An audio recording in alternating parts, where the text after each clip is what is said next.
career.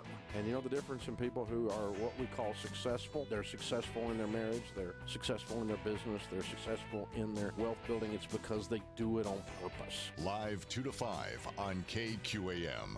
Brought to you in part by Unique Feet.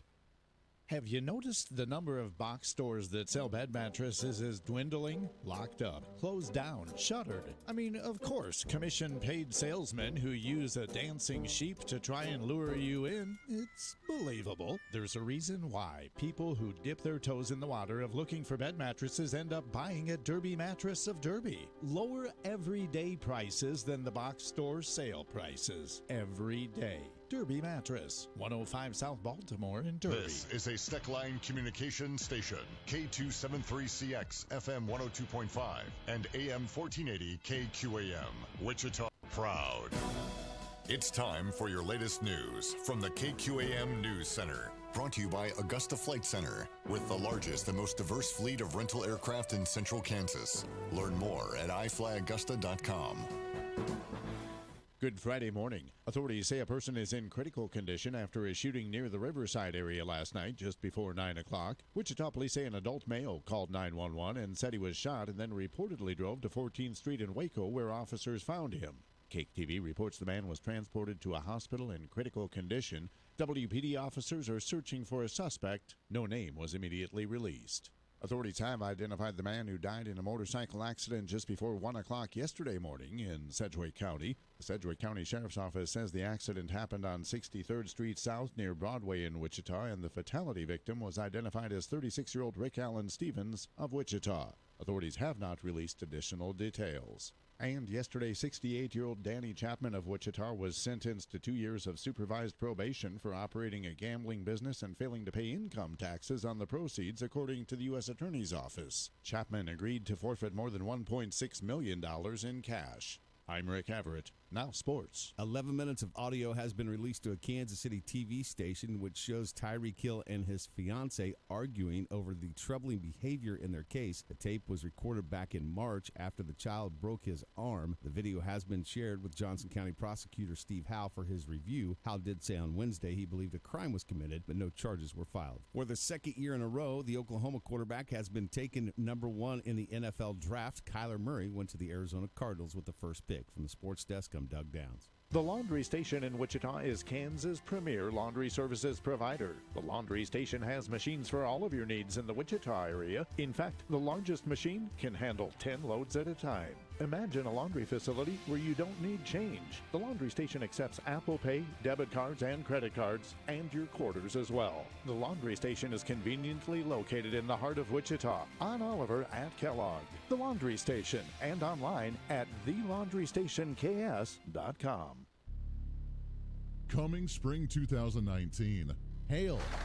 Ouch. Oh. Wind. Freezing temperatures. Tornadoes. That's mayhem. Hi, I'm Mark Collier, your local Allstate agent. We're your insurance agency interested in doing what's best for you. Before mayhem strikes, call us at our Goddard office, 316-413-4014, and find us on Facebook at Collier Allstate. Are you in good hands? You're invited to Wichita Tractor Spring Open House. Have a hard time making it to last year's 3-day event? How about this year's open house for the entire month of April? This year's Wichita Tractor Spring Open House will include Kubota equipment. Wichita Tractor is the only dealer in South Central Kansas to offer the complete line of Kubota equipment and will be selling it all at the best prices of the year. While you're browsing at the open house, register to win door prizes, including a brand new riding mower. Wichita Tractor's open house for the entire month of April. Save big. Guys, welcome to Bad Boy Country. You're invited to Wichita Tractor Spring Open House. Couldn't make it to last year's 3-day event? How about the entire month of April? Browse all the Wichita Tractor lineup, including Bad Boy, Polaris, and the entire line of Kubota equipment at the best prices of the year. While browsing, enter to win door prizes, including a new Bad Boy mower. Wichita Tractor Spring Open House the entire month of April. Win a Bad Boy mower and save big at Wichita Tractor. Crop producers, you know you can produce a higher crop yield while reducing the impact on valuable natural resources, including water supplies and soil, with the proper nutrition and management. Tyree Ag partners with AgroLiquid Fertilizers and Pioneer Seed with the goal of prospering the farmer while safeguarding the environment. Tyree Ag offers quality aerial and ground applications, precision ag services, and a broad selection of crop protection and biostimulant products serving south central Kansas and northwest Oklahoma. Visit Tyree Ag today at tyreeag.com. Here's the latest from the KQAM News Center. A quarantine at UCLA and Cal State University in Los Angeles has affected more than 200 students and staff who may have been exposed to measles and either have not been vaccinated or cannot verify that they are immune. President Trump going after presidential candidate Bernie Sanders for saying he'd extend voting rights to anyone in prison, even the Boston bomber. I don't mind campaigning on the fact that I will not allow ever to have the Boston bomber be voting. Okay, I don't mind that. I think that's not... I don't lose any points with the world of politics with that. It's ridiculous. But that's what I'm running against. The president in an interview to be broadcast tonight on Westwood One's syndicated Mark Levin radio show. A federal judge in Washington this morning will decide the fate of covert Russian agent Maria Butina, charged with conspiracy and acting as a foreign agent. Prosecutors want a 2-year prison term. Pre-market trading shows Wall Street stock futures narrowly mixed. I'm Michael Toscano. Your local weather on KQAM. Brought to you by Derby Mattress. No dancing animals, no gimmicks. Your locally owned hometown mattress store at 105 South Baltimore in Derby. Here's your latest forecast on the Big Talker, KQAM, for this morning. Mostly sunny and 74. Tonight, increasing clouds and 56. Breezy with wind gusts near 30 miles an hour and a chance of showers and storms late. Tomorrow, sunny and 76. Winds gusting over 30 miles an hour, clear and 42 tomorrow night. I'm Amp Harrell, and that's your latest forecast on Wichita's big station, the Big Talker, AM 1480 and 102.5 FM KQAM. At 6:06, it's currently 48 degrees. Drive home with Joe Pags. The Joe Pags Show, live at 5 on the Big Talker, KQAM.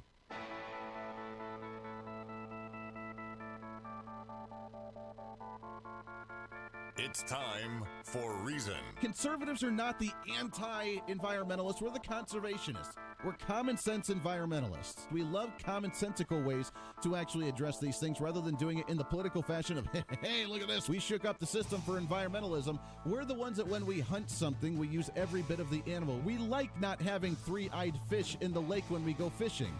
We're the conservationists. This is the Voice of Reason with Andy Hoosier. Then I'll get on my knees and pray.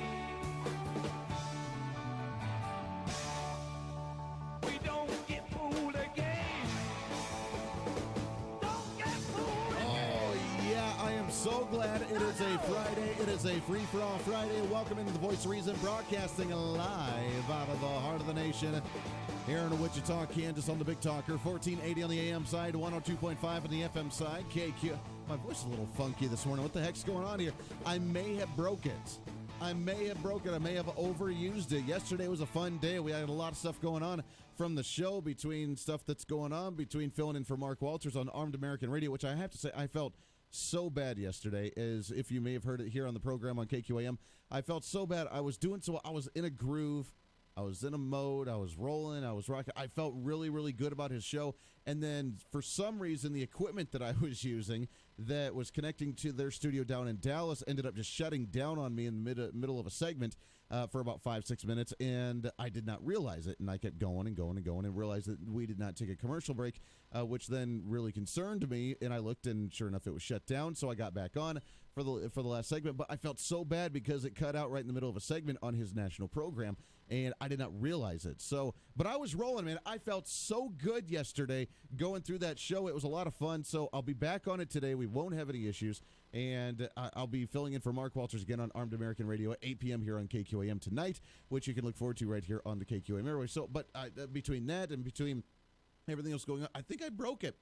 My the voice sounds a little weird today. Not sure why, but hey, nonetheless, it is a Friday. Thank goodness it's a Friday. It's been a heck of a week. We've gone through a lot of stuff, good and bad, this week. We've gone through a lot of the ringer. We've had a lot of craziness happen in the world today and the last couple of days, really. So let's enjoy it. What do you say? It's a Friday. It's a free-for-all Friday. What do you say? Let's do it. That means today you get to decide what we're going to talk about. Anything bothering you, troubling you, I am your political therapist, so let's work through it together. What do you say? Let's have some fun today. Baby, just 316-721-8255, 316-721-TALK. If you want to join on the program on the Shocker Pools hotlines, we'd love to hear from you today. Give us a call at 316-721-8255. We already have some people jumping onto YouTube as well this morning, which thank you for that. Go to youtube.com, find KQAM Radio. You can watch us live. You can subscribe to the page if you'd so like to do so, and you're more than welcome to do so as well. Coming up on the show today, we have our Pass It or Exit next hour, which should be a fun Pass It or Exit, as we'll kind of do a little bit more lighthearted one, although it's frustrating, and it's one of my pet peeves, and it's something that bothers me very, very much. So I will maybe go on a little rant for a second in the next hour. Not that I never do that, but I may do that in the second hour with our Pass It or Exit. In the third hour, it's going to be really interesting. Number one, I was going to play an interview earlier this week on Medicare and the changes of Medicare, that we had a correspondent do the interview for us, and then get some information and send it to us. So I'm going to play that's about 6-7 minutes long, that we'll do right at the 8 o'clock hour. So if you're on Medicare, pay attention to it, because there's going to be some drastic changes with the program here very soon. So we'll do that at 8:30. You're not going to want to miss it, and you're probably going to want to get on YouTube for this, because there was something that I found out. I went home last night and was talking to Mrs. Voice of Reason and Little Voice of Reason, and there was something that I noticed that really concerned me last night. So I brought it in. You're going to want to watch it on YouTube and probably see this. I'll describe it on the radio as well if you can, obviously. But this troubles me, because it's something for the children that I think we should be concerned about. I really, truly do. And it's comical to some degree, but it's more troubling and concerning and bad, I think, than anything else. So we'll do that at 8:30 today, wrapping up the program, and I want you to really jump on YouTube if you get a chance. If not, then we'll describe it, obviously, on radio as well. But it's very concerning, I think, and it's really about the education of the children and ways that I think the progressives are really trying to infiltrate the children at a level that I don't think we should be even getting near. So we'll do that here, wrapping up the show today. Kind of an interesting one. Today. 316-721-8255. I do want to start off with this, though, for the day, as I don't know if this is true or not. This is according to the businessinsider.com. Not that I don't necessarily believe the story, but I would like to question the legitimacy of this, and is there some kind of political gain? According to the Business Insiders, baby boomers, according to the latest study, share nearly 7 times more quote-unquote fake news stories and articles on Facebook as adults under 30, according to the latest study. The study by researchers at Princeton and New York University found that people over 65 years old were far more likely to share intentionally false or misleading information on Facebook than all other adults. Researchers looked at Facebook and posts leading up to the 2016 presidential election, and after checking them for popular popular news domains known for spreading disinformation, the study did find the practice for sharing so-called fake news was fairly rare in general. But for those that did it, it was predominantly done with the 65 years and older crowd, the quote-unquote baby boomers, on Facebook, as opposed to the young generation. Now, you could take this one of two ways. You could take it as, first off, well, maybe they're a little bit older and they don't know as much, which I would call total BS on that, because obviously if you are, I don't even call old, I said seasoned, if you've actually experienced the world a little bit more than anybody else, then, hey, you can actually, understand things. So when you see something, you know whether it's right or wrong. Here's what I think's going on. I think that this is an attack on the older generation, because the older generation is what? Predominantly a little more conservative, right? A little more conservative. The older generation's been through a lot more. What do they say? That if you're young and conservative, you have no heart. If you're old and liberal, you have no brain, because you've understood the world. You've paid your taxes. You've gone through the ringer. You've lived life. You've experienced it. You've gotten the seasoned that you've been now because of what you've gone throughout life. So when you see a story, you're like, wow, that's totally not true. Wow, that's a bunch of crock. Wow, you know what? And you can actually explain that. Or maybe you just don't understand. Maybe you see the story and you're like, hey, that's cool. Collusion with Russia. All right, click. Yeah, collusion with Russia. Click. Yeah, Donald Trump's a Nazi. Click. And that would not be true, obviously, but I don't know if they're counting that. And with Princeton and New York University, I'm assuming that they would try to say hashtag fake news would be conservative outlets trying to slander Democrats and progressives and all this other stuff. And the older crowd, the older generation, predominantly more conservative than other generations, as of right now at least, being the ones that share different stories. Are they trying to go after a political ploy by saying the older generation that is more conservative is sharing fake news so that way people do not listen to them on social media? That's number two. Now, I don't know. I don't know how many of the older generation actually get on Facebook. My grandparents actually do, which is, cool. I love it because I can stay in contact with them a little bit, which, by the way, I'd appreciate some thoughts and prayers. My grandma had a stroke last night, and she's about 80, a little over 80, I believe. And I'm very, very close with her. I got that text from my mother last night, and she had a stroke. So thoughts and prayers on that one as a side note. But she is on Facebook. My grandpa is on Facebook. I can reach out to them when I want, and they sometimes like to watch the show. They like to watch what all the grandkids are doing, and they like to pay attention to that. So they have joined social media, and it's really cool because I enjoy that. I don't see them usually share any stories. I don't see them really go off and really talk about things. They're there mostly just to watch what we're doing. So I don't know how many individuals of the older generation are that active on social media, but according to these studies, whatever they share is predominantly just a bunch of fake news and not true. So why? The recent Publisher study found that Facebook users over the 65 were far more likely than other adults to share the disinformation on social media. Is it maybe because the younger generation just doesn't believe anything? So therefore they have to verify it by 3 different sources before they share it. I don't think that's true because that's saying that my generation, the millennial generation, the ones that love the Bernie Sanders style stuff are the ones that are actually being reasonable here. And I have a very hard time believing that.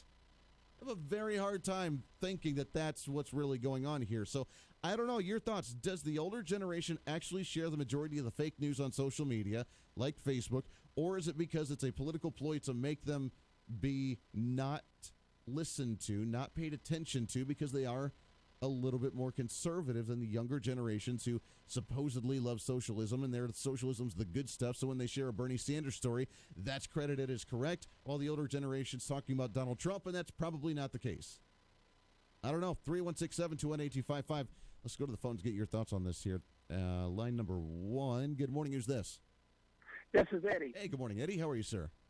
First of all, thoughts and prayers for your grandmother. Bless her heart. Thank you. I appreciate it. And second of all, I love your wooden American flag graphics. Those are beautiful on YouTube. Yes, absolutely. We enjoy trying to make the Facebook look pretty entertaining and exciting. And third of all, you sounded good last night. And I thought that $135 for your license wasn't that bad. I know you said that was kind of bad, but I don't know. Mine was about 10 years ago. Sure. And now I'm 74. And first of all, I very seldom believe anything that I hear on television. And I absolutely do not believe anything on YouTube. I do not believe anything on social media. In fact, I'm to the point where I'm 70, you have to prove to me before I even believe anything, especially telemarketers. And that's the way I feel, seriously. Sure, and that's the way to live. That's the way to live. Now, I don't know where they come out saying that this is that the older generation, the 65 plus, are the ones that share the majority of fake news on social media. I guess I could see because they are, that age group is kind of the target for scams, as you mentioned, like phone scams and online scams and that sort of thing, and they're more susceptible to that. But as you mentioned, I would assume that the majority of people just don't trust anybody because you've realized that most people are, full of what, and that you have to verify before you actually trust. I grew up in an era where I believed what was on television. I believed what was on the news. I believed what your neighbor said. I'm to the point right now that I fully realize that 90% of everything that's said in Washington by politicians more than likely is not accurate. And I accept that. And news at the top of the hour, I have to verify myself. And that's just the way I am. And my wife gets down on me because she said, Eddie, you don't believe anything, do you? I said, it has to be verified. Sure. And that's just the way I am. And the deal of it is, you just think about the number of old people that are suckered into giving up their life savings. Sure. So it goes right into everything else. But anyway, Andy, us old people, we used to believe, but we're to the point right now where we don't believe, and that's just the way it is. Well, there's nothing wrong with that. And I don't even see it as old. I see it as seasoned and experienced, because that's the way that the world is. And you're right. You should verify everything. So let me ask you this then: when it comes to, for example, radio, and you hear a news story and then you hear a commentator, which one do you tend to believe more? Do you tend to believe the news headline, where they read the news headline and then that's it, and you just take the story as is, or do you trust more of the commentary, where someone reads the news headline and again says, this is the research I've done on it, so this is the opinion that I've carved from that? Or do you trust neither of them because you still want to verify it yourself at the end of the day? Okay, I research it myself. Okay, if I understand there was something going on, like in Detroit, Michigan, okay, well, what I do on my computer, I type in the television stations on Detroit and their news, and I read several different news sources from Detroit before I believe what's said on national news. Sure. And I do that like even in Dallas, Texas. I will dial into a Dallas, Texas television news station to find out the truth. Because now, as far as your news that you people give, I believe 100%. Honestly, I really do. Well, good. You have beautiful news people. But other than that, hey, this world is just full of people that do not want to tell us the truth. They want to tell us what they interpret it to be. Yeah, and how sad is that you can't even trust anybody anymore, because you're right, the world is so full of people that have their own gain, that just want to live in their own fantasy world, and then you have to decipher what is reality, what's not reality, what's real, what's not real. And because now you have people thinking that, hey, you know what, you should be telling me that I'm a different gender because I self-identify as one, and therefore I have to now change my perspective of the world to fit your view, which is a very strange position to be in. Eddie, I love it. I appreciate it, my friend. Happy Friday to you. Always great to talk to you on a wonderful Friday morning. It's 21 minutes past the hour. Let's go ahead and take a break. We'll get your phone calls when we come back. We have so much to get to today between some state issues. Did you hear, hint, hint, wink, wink, there is a news story of some individuals visiting the White House in concerns of the open U.S. Senate seat here in Kansas. We'll talk about who actually showed up for that one. Plus, I know I've been trying to tease this and talk about it throughout the entire week. I want to do it today and get my perspective on it, get your perspective on it, on this whole vigilante issue down at the border. Is that right? Is it wrong? And should we be having American citizens trying to stop illegal aliens at the border because Border Patrol is overrun? I do want to have that conversation. I think it's a really important one that we should have, so we'll do that here in just a little bit as well. Plus our Pass It or Exit, that will be a fun one today as well. Kind of fun and lighthearted at the same time. One that just really gets under your skin, and we'll have some fun with that coming up in the 7 o'clock hour. So much to do, so much time, and so little time to do it. We'll do that when we come back here on The Voice of Reason on KQAM. You're listening to The Voice of Reason with Andy Hoosier. Ag News from Mid-America Ag Network. I'm Craig Mead. Good morning. Agricultural exports are expected to increase by $2.2 billion under the United States-Mexico-Canada agreement once it's implemented. That's according to a report by the International Trade Commission. Dave Salmonson, Senior Director of Congressional Relations at the American Farm Bureau Federation, says changes to trade rules prompted the projected increase. In the past, the ITC really never had a way of putting numbers behind rules. But this time, they used some new modeling and came out with that number. And we think over time, once this is implemented, this will have those beneficial effects and be a good addition to what we already have in NAFTA with the new USMCA provisions. The United States-Mexico-Canada agreement changes sanitary and phytosanitary standards, biotech rules, and other provisions. Salmonson says the projected increase in ag exports also comes from quota changes. Part of the $2.2 billion was $435 million in, we think, new exports to Canada because they granted some more access. They raised the quotas. They didn't really get rid of their tariffs on dairy and poultry, which is their last remaining control they have over those imports, but they raised access, so we've got that. And Salmonson says United States agriculture needs lawmakers to move forward. with the U.S.-Mexico-Canada agreement, which keeps and builds upon the benefits of the original NAFTA. Without this preferential tariff treatment, then we'll have other countries looking to get into those markets.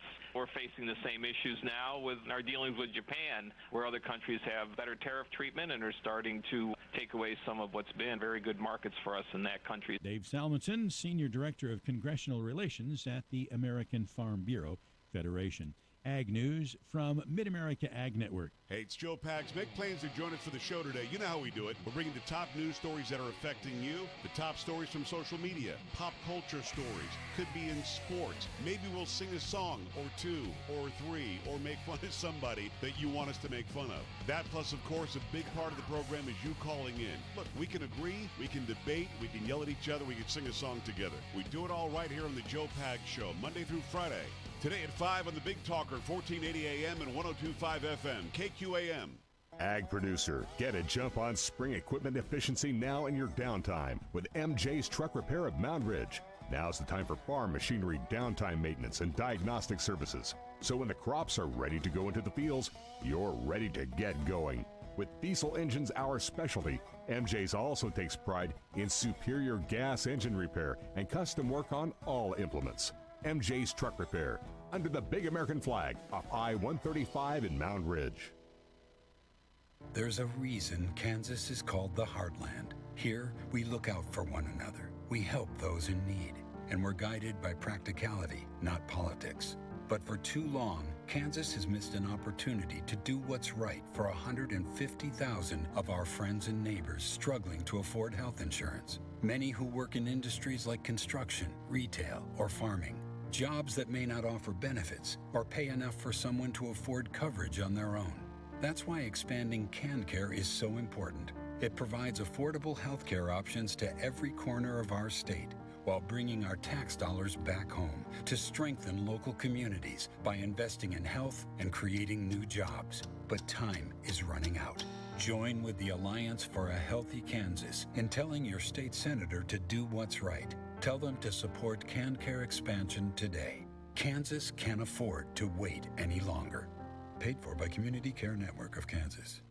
And now this message about fully customized vehicle wraps and graphics from Shire Graphics of Park City. Park City's Shire Graphics has the highest quality of big truck and fleet graphics, from passenger vehicles to the big rigs and everything in between. No matter the size of your fleet, Shire Graphics of Park City is the area's leader in digitally printed vehicle wraps. Superior quality digital vehicle graphics from Shire Graphics, where their niche is your need in vehicle graphics, from single vehicle to fleet. Shire Graphics at shiregraphics.com. News, weather, and sports right here on the Big Talker, KQAM.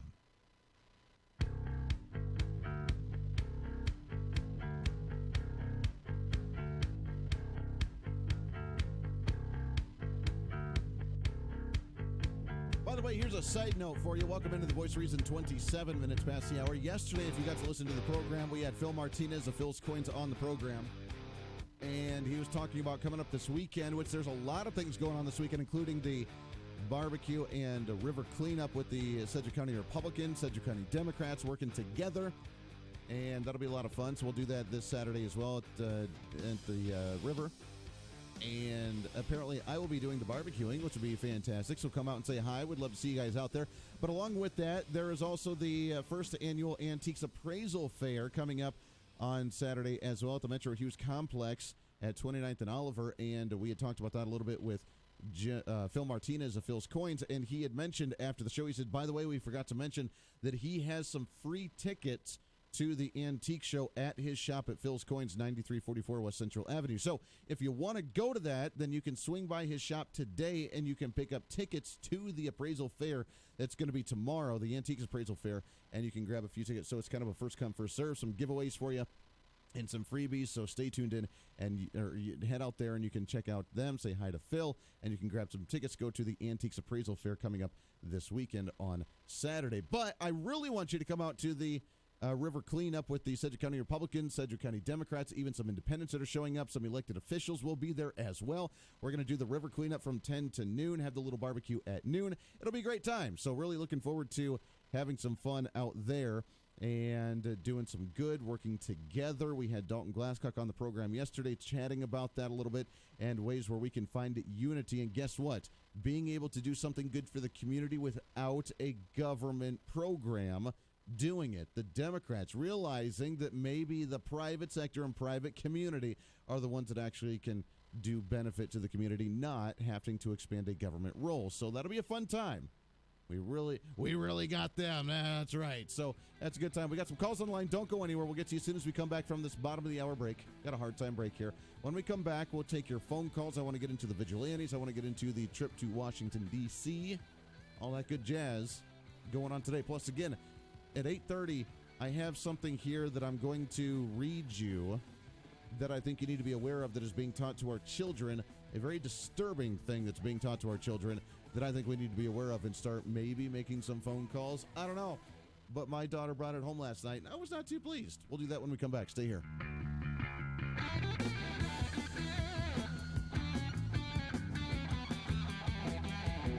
Now back to the KQAM News Desk. President Trump this morning denying reports that the U.S. agreed to pay $2 million in medical costs in 2017 before North Korea released imprisoned American student Otto Warmbier, who was in a coma there and died after returning home. The president tweeting, quote, "No money was paid to North Korea for Otto Warmbier." In Boston, a Massachusetts judge and a former court officer are under indictment for allegedly showing a twice-deported, undocumented defendant the back door to help him elude an immigration agent. U.S. Attorney Andrew Lelling in court saying it's not about immigration. The allegations in today's indictment involve the intentional interference with federal officers in the course of their duties. That is a crime. A quarantine at two Los Angeles universities, UCLA and Cal State, sidelining more than 200 students and staff today. They may have been exposed to measles and either have not been vaccinated or cannot verify that they are immune. Stock futures are generally flat this hour on Wall Street. I'm Michael Toscano. Today, business happens here, and virtually anywhere. Because today, innovative companies are reinventing the way business happens. And they need people who can keep up. With the expertise and technology to get packages to over 150 million delivery points. So, who can help you deliver the future of commerce? The United States Postal Service. See why we deliver more e-commerce packages to homes than anyone at USPS.com/future. Head to Court Furniture Clearance Center for up to 70% off new retail prices. You never know what kind of court-certified treasures you'll find. And the best part? It's Court Bonus Rewards time. Earn bonus rewards in our clearance centers from April 4th through April 30th, 2019. Get $25 in bonus rewards on every $250 spent after all discounts and before taxes applied. Court Bonus Rewards aren't transferable, can't be exchanged for actual cash, and are not valid with any other offers, discounts, or special buys. Redeem your Court Bonus Rewards May 1st through May 10th, 2019. Go to CourtClearanceFurniture.com today. Kansas Mid-America Network News. Good Friday. Authorities say a man found dead in a Wichita pond on Wednesday apparently fell in while fishing. Sedgwick County Dispatch supervisors say emergency crews responded around 4:30 Wednesday afternoon to the pond. The man was pronounced deceased at the scene. Wichita Police Sergeant James Brady says the victim was around 70 years old. His name not immediately released. Tomorrow is National Drug Take-Back Day, and Kansas Attorney General Derek Schmidt says unused medications are dangerous for kids, pets, and the environment. Correspondent Bill Michaels has details. National Prescription Drug Take-Back Day aims to find a safe and convenient way to dispose of prescription drugs. The last Take-Back Day brought in more than 900,000 pounds of unused or expired prescription medications. To find the disposal site nearest to you, visit DEA.gov. Bill Michaels, Washington. And I'm Rick Everett, Kansas Mid-America Network News. You can't handle the truth. Hi, this is Phil Martinez at Phil's Coins. At the shop, we talk all the time about honesty and integrity. And in our shop, we've decided that honesty means nothing without integrity. So what I would tell you is that if you didn't bring your coins to Phil's Coins, honestly, you didn't get enough money for what you have. Come see us at Phil's Coins, 9344 West Central, or online at philscoins.com. At Yoder Meats, we're excited about the start of spring, and we're celebrating during the month of April with a great deal on our ground beef bundle. 10 pounds each of regular, extra lean, and Boston burger, and 12 quarter-pound patties. 33 pounds in all for just $105. Need a smaller option? Then take a look at the April Butcher Bag featuring ground beef as well at 7.5 pounds for only $31. Follow us on Facebook for the latest information and weekly specials. Taste the old-fashioned flavor at Yoder Meats in Yoder and 3 locations in Wichita. Croft Lumber of Heston.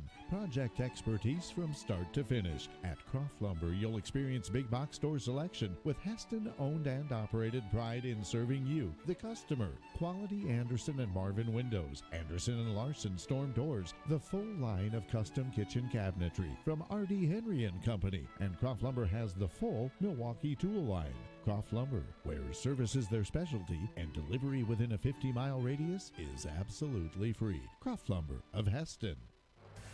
Here's your latest forecast on the Big Talker, KQAM, for this morning. Mostly sunny and 74. Tonight, increasing clouds and 56. Breezy with wind gusts near 30 miles an hour and a chance of showers and storms late. Tomorrow, sunny and 76. Winds gusting over 30 miles an hour, clear and 42 tomorrow night. I'm Amp Harrell, and that's your latest forecast on Wichita's big station, the Big Talker, AM 1480 and 102.5 FM, KQAM. At 6:35, it's currently 48 degrees. Join the KQAM News team every day with Rick and Stephanie only on the Big Talker, 1480 AM and 102.5 FM, KQAM.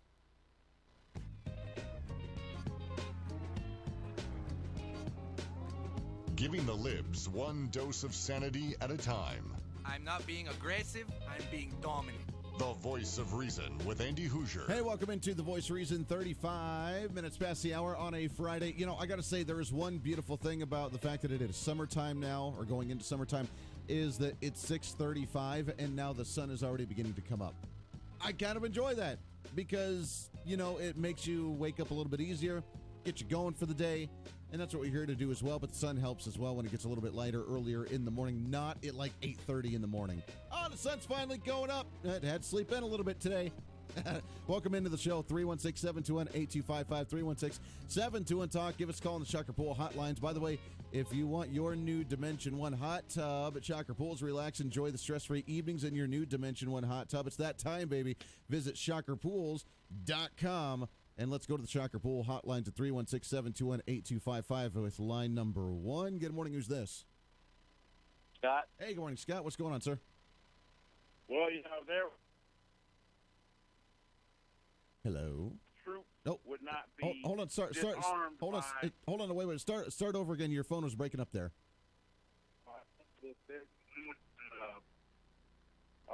if there was a wall on the border, then U.S. troops would know they were on the U.S. side of the border. That they wouldn't be disarmed by Mexican drug cartels. Sure. That's what's going on right now. Is U.S. military usually never allow themselves to be disarmed, but in this case, with the drug cartel and their collaborators in Washington, you know, this is happening due to the fact that there's no border wall. Well, that definitely would help separate and be able to show where that line is actually drawn. Now, you would think that as a member of the military on one side or the other, or border security on one side or the other, you kind of have an idea where that border line actually is. But you're right. I mean, that would obviously help separate and say this is where the line is, and this is this side, and this is this side. So, I mean, it is a very interesting story with them arresting American soldiers on our own soil. Here's my question, and this is where I wanted to go with this anyways. It's perfect, kind of a perfect segue here, is when we hear stories, a border patrol coming out and saying, we have a crisis, we are at the breaking point, we cannot contain any other people in any way, shape, or form, we cannot detain, we cannot arrest, we cannot store, we cannot hold, we cannot have any other people come back to our border because we cannot hold them. We're going to start releasing them into the general public, which they have. As the story showed that, in some different cities in Arizona are now being overrun by migrants, just like the same we saw over in Europe with them flooding the borders over there.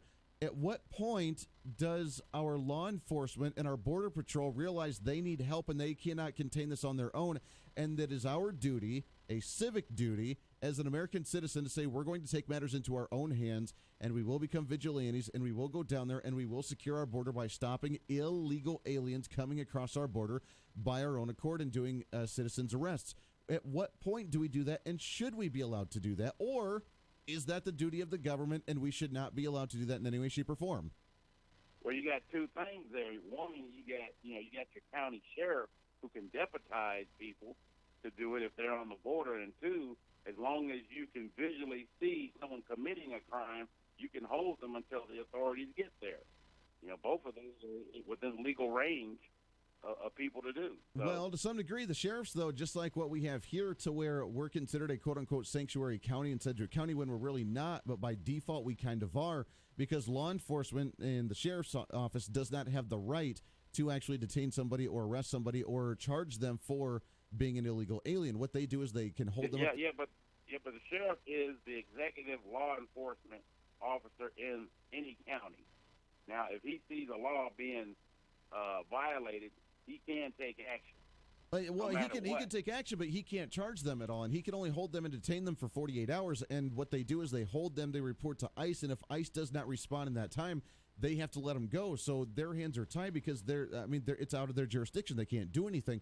I don't know if that's the case for like the county sheriffs down in Texas or Arizona or New Mexico, that area where there is a border. Any county sheriff is the executive law enforcement officer. Now, as far as ICE goes, they have to call, and ICE has to respond, to come get them. With President Trump being in charge of ICE, as long as he's allowing them to take into custody illegal aliens, sure, there should be no problem. Yeah, it's very. But the sheriff, they have to recognize their power. They have the power to catch these guys, and it's just a matter of the ICE coming and getting them. Sure. Now, what about the citizens' arrest? Should we have the right to carry firearms down at the border and detain people on our own as well? Well, as long as you see a law being violated, and you understand that this is a violation of law, then you can't hold them until law enforcement gets there. Mm-hmm. Do you think that? Well, sure. But now, if we grow in mass and we have like what was the Constitutional Patriots or whatever group it was down there, and they have their armed citizens and they go down in mass as a quote-unquote army and they try and stop individuals, is that causing anarchy and causing more of an issue at the border, or is that actually helping? Well, here's the thing about it. Since Democrats are saying there's no crisis at the border, if they go do that, what difference does it make? Because there's no crisis. It's not a crisis. Ooh, if 100 vigilantes go, it doesn't matter because there's no crisis. So you can't be both. It can't be there's a crisis when the vigilantes take action, but it's not a crisis when a million illegals come over. So which one is it? That's the question you have to ask those guys. Oh, that's a good question. I like that. All right, Scott, I appreciate that. It's a good way to play that. It really is a good way to play that one, so that way the liberals lose their minds as, oh, there's no crisis. Now, they are beginning to admit there is a crisis, but now they're saying it's Donald Trump's fault, which I think is really cute. But, yeah, if we have – and, look, I'm with you. I completely agree. I think that we should have the right to do citizens' arrests.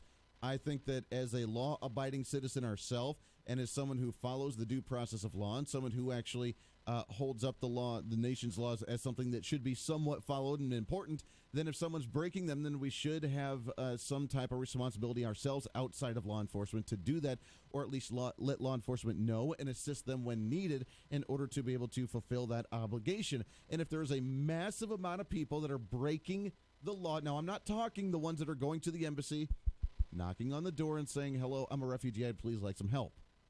I'm talking about the ones that are crossing the river, jumping over the fence, doing things they're not supposed to do, trying to get away with it, trying to sneak into the country. When we detain them, we arrest them, we do a citizen's arrest, and we turn them over to law enforcement. Now, the reason this got major news a couple of days ago was because, of course, the leader of this Constitutional Patriots group, Larry Hopkins, he was not supposed to be carrying a firearm, and he was breaking the law himself, so he's the one that got arrested. That's why this story made the news. Now, I'm not defending him in any way, shape, or form. He broke the law. He should not have been doing something he shouldn't have been doing, and he got in trouble for it, so good for him. But the group as a whole, or other organizations that choose to do something like this, do they have the right to do it? Does it cause more of an issue because now we have quote-unquote anarchy, or is it helping because it is our due diligence as an American citizen to secure our borders? You got to remember, Back during the Revolution times, we had a quote-unquote army, but we had the militias of every state. And that's really what it was, the private militias that defended the states. And at the end of the day, that's who defended their state, was the groups of militias joining to become an army that fought the Revolutionary War. So do we still have that a bit of that mentality that at the end of the day, the military is not supposed to take care of us to some degree except for wars? The border security is not supposed to really take care of us because that wasn't even thought of at that time. And at the end of the day, you and I, the citizen, defends our own homeland with our own militia, with our own private organizations, and we're the ones that end up stopping bad people from coming across our border illegally and doing something they're not supposed to do.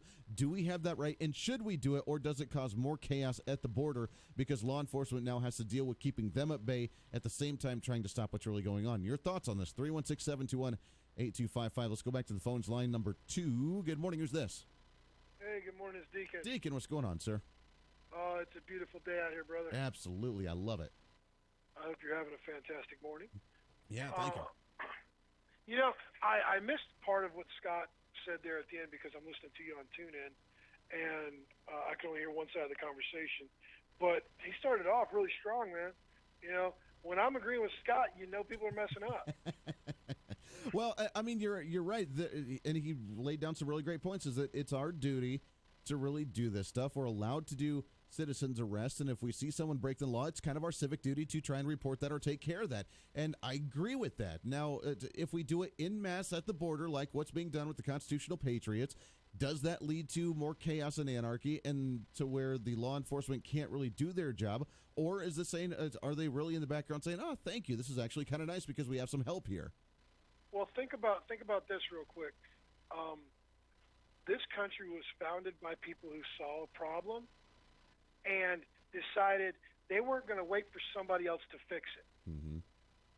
This country was founded by people who went, you know what, this is messed up, this is wrong, we're going to do something about it. Sure. I have a question, though. How are people who are coming into our country illegally covered by our Constitution? They have no constitutional rights. They have human rights, but they do not have constitutional rights. We can hold them as long as we want. You would think that would make sense. Yeah. You know, because they are not subject to our laws. Right. Because they came into our country illegally. So how in the world are they being protected by our laws when they're breaking every one of them by stepping across the border? Yeah, well, you can thank organizations, liberal progressive law organizations like the American Civil Liberties Union, where they try and fight for the quote-unquote human rights. And you're right, they try and fight based on U.S. constitutional law. But if you are here illegally, you're not a citizen, you're not supposed to be here in the first place, you are not covered by those constitutional laws. And you have to remember that the caravans that are coming up here in the groves that are flooding our border and are causing the crisis, it's run and organized by a political organization called Citizens Without Borders, because they believe no border should be allowed to contain them into where they're allowed to go and not allowed to go, and they should have God-given human natural rights everywhere they go, including the laws of the land, no matter what law they're stepping on or what land they're stepping on, and they should just be able to be covered because of that. So we have the progressive bleeding hearts that are fighting for the rights of these individuals to detain them, to feed them, to take care of them, to release them, to house them, to give them work, to give them education. They think they have that right even though they're not a U.S. citizen, which boggles my mind how we've gotten to that point. Well, those people need to stop fighting for the illegals coming in here and start fighting for our homeless population that's on the streets in America, that actually, you know, homeless children and veterans who, you know, they went where we sent them, and when they came back, we left them on their own. You know, stop giving our taxpayer money to people who are breaking the law and start helping people who live in this country, born in this country, and are citizens of this country. Couldn't have said better, my friend. That's the way we're supposed to be. We're supposed to take care of our own before anybody else, as they say. What does Dave Ramsey say? That you can take care of somebody else, you can live and give like nobody else, so you can take care of them because you're financially set yourself, but you can't take care of somebody else if you're not protected and safe and secure on your own before you have that ability. So I would see that as a nation as well. Let's take care of our own. Let's take care of the 22 average per day suicide veterans that commit suicide every single day, that are homeless, that are struggling. Let's take care of those individuals before we see somebody come across our border, think they have a bad time, and they may be living in a bad situation, but is it really our problem if we can't take care of our own people first? Amen, brother. You know, and if those people are such a boon to our economy, why didn't they help out their own country? Yeah, that's a big question. It's funny. I think I've told this story before on the air too, but there was a more libertarian radio host in Denver that I used to call into all the time and chat with, and his name was John Calderi. He's still on the radio at 850 KOA, and he does the Independence Institute as well, big libertarian think tank. But he was talking about illegal immigrants, and libertarians, for whatever reason, kind of fall on that other side of the aisle, saying that, you know, it's a human right, and, you know, you have the open borders, and kind of believe that way. And I called him because he asked the question of, if you were living in a situation like that, wouldn't you do whatever it took to take care of your family? And I called and I told him, and I said that I would not want to look over my shoulder by coming into a country illegally and breaking the law first off. So I would do what I could to try and fix my own nation before I went and broke the law of another nation and started off on the wrong foot. And and it was funny because he said, well, either you're lying to me or you're lying to yourself, because that would never happen. And I've never understood that thought, because I would, if this nation went to, you know what, in a handbasket, and we had flooded everywhere, and people are leaving the country and they're going to a new land or a new place or a new world or a new planet or whatever because it's so bad, then you and I think together would be like, you know what, we should probably try and fix our own nation and fight to fix our country and put it back to the way when it was actually working well, as opposed to just running off and giving up and trying to go live somewhere else illegally to where I'm looking over my shoulder because I'm breaking the law. To me, that does not seem like an easier way of actually taking care of my family. No, because we're not cowards. Yeah, exactly. You know, we know what it takes to get things done, and we're not afraid to put in the work. You know, that's why you get up every morning at probably like 3 o'clock in the morning to get ready for a radio show, so that way we can listen to you and call in and have a good conversation. Exactly. You're not afraid to get up and do the work. I work with a bunch of guys who aren't afraid to get up and do the work. Yeah, because you're right. We don't mind the hard work, and we continue to fight, which is why we're engaged, we're active, as we talked about a couple of days ago. We want to try and fight for what's right for our nation, and even though we lose some battles, even though we win a little battle, even though it's a hard fight, we bang our head against the wall every single day because there are yahoos that don't understand the way the world turns. We continue to fight for it because we understand how important it actually is. Well, I got to tell you, man, I appreciate you being on the front lines for us. You know, you got the big talker. You're able to get the voice out there. I appreciate it. I love your show, and I thank you for what you do, brother. Hey, yeah, likewise, my friend Deacon. It's always a pleasure, and keep up the fight on your end as well. It's always a pleasure, and happy Friday. Have a great weekend, my friend. 316-721-8255, rocking and rolling here on a Friday. It's a free-for-all Friday. We got some fun stuff to talk about. We'll take a break, wrap up hour number 1 right here on The Voice of Reason. The Voice of Reason with Andy Hoosier.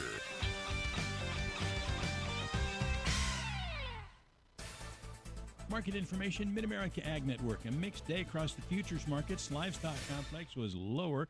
We saw some plus signs with our grains and soybeans. Kansas City wheat couldn't decide where it wanted to be over the course of the day. Thursday finished mixed. May KC wheat down 1/4 cent at 404 1/4. July was unchanged at 411 1/2.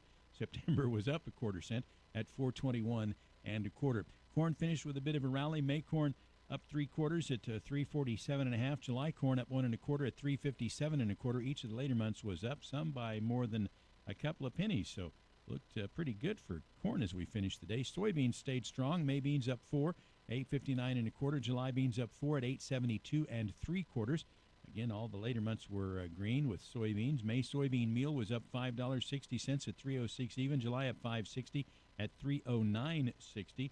Bean oil was down. May bean oil down 28 points at 27.64. July was down 28 points at 27.94. So all was not blissful in the soy complex, but the beans themselves and soybean meal finished a bit higher on the day. Livestock, awful numbers for the livestock complex. April live cattle down 272 at 124.05. June down 297 at 115.37. Each of the later months down by more than $2. May feeder cattle down 297 at 143.55. August feeders down 347 at 153.25. Each of the later months was down by more than $3 in feeder cattle. Just a tough day.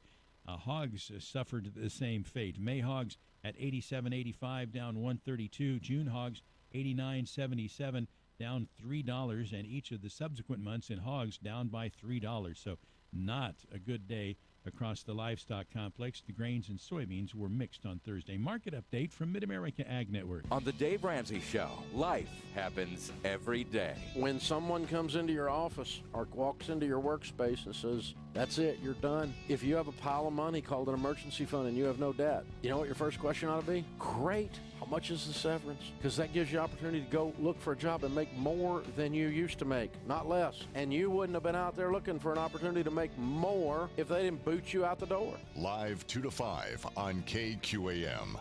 Brought to you in part by Unique Feet. Hi ladies, it's Tiffany, talking about my all-time favorite flooring store, Jabbar's Flooring Outlet. You've heard of Jabbar's Flooring for years. They have the largest selection of carpet, tile, wood, and all your favorite floor coverings in the state. What I really like is the gallery and their design team. Refresh your space this spring at Jabbar's. Take it from me, ladies, a real shopper. Someone who loves a great deal and super quality. See Jabbar's for your new floors. Like they say, the smartest shoppers shop Jabbar's. When your car starts giving you fits, do what I do. Depend on AutoSmart to take care of it. They'll take care of it in a professional and timely manner, and it'll be done right the first time. If your engine or tranny is about to shoot craps, don't go looking at new cars. See Scott about a Jasper remanufactured engine or transmission. Jasper is one of the most trusted names in the industry, and they're still the home of the $99 brake job. AutoSmart, 5751 West Central, proud supporters of the Kansas Honor Flight. This is Phil Martinez from Phil's Coins. It's sad when it happens, but there are still businesses out there that will try the old bait and switch. They'll promise you one thing to get you in and then deliver far less, or something totally different once you're there. At Phil's Coins, when we say we buy, sell, and trade with honesty and integrity, that's exactly what we mean. In fact, I encourage you to shop the competition first. It will make doing business with Phil's Coins like a walk in the park. Phil's Coins, 9344 West Central. We're always talking about the weather. It's too wet, it's too dry, too windy, and hail when you don't want it to. Ouch! That's why it's good to know P&B Insurance in Wichita. In a matter of minutes, one hailstorm could wipe out your entire crop. At P&B Insurance, they can handle all your crop hail insurance and multi-peril insurance needs. P&B writes crop hail insurance with many different companies, one of which has instant binding authority. Don't wait till it's too late. Call Ron and Dan now. P&B Insurance in Wichita, 1-800-722-9525. Wichita's morning newsman. Your latest news with Rick is on the Big Talker, KQAM.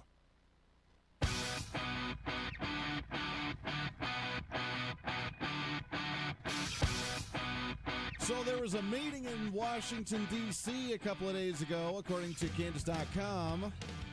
White House meets with Kobach running mate and ex-Kobach lobbyist, or ex-Koch lobbyist on Kansas Senate seat, with a picture, if you have not seen this, of Mr. Wink Hartman and Ellen Cobb, the president of the Kansas Chamber of Commerce, both of them meeting in the White House to discuss the Senate seat open in the state of Kansas.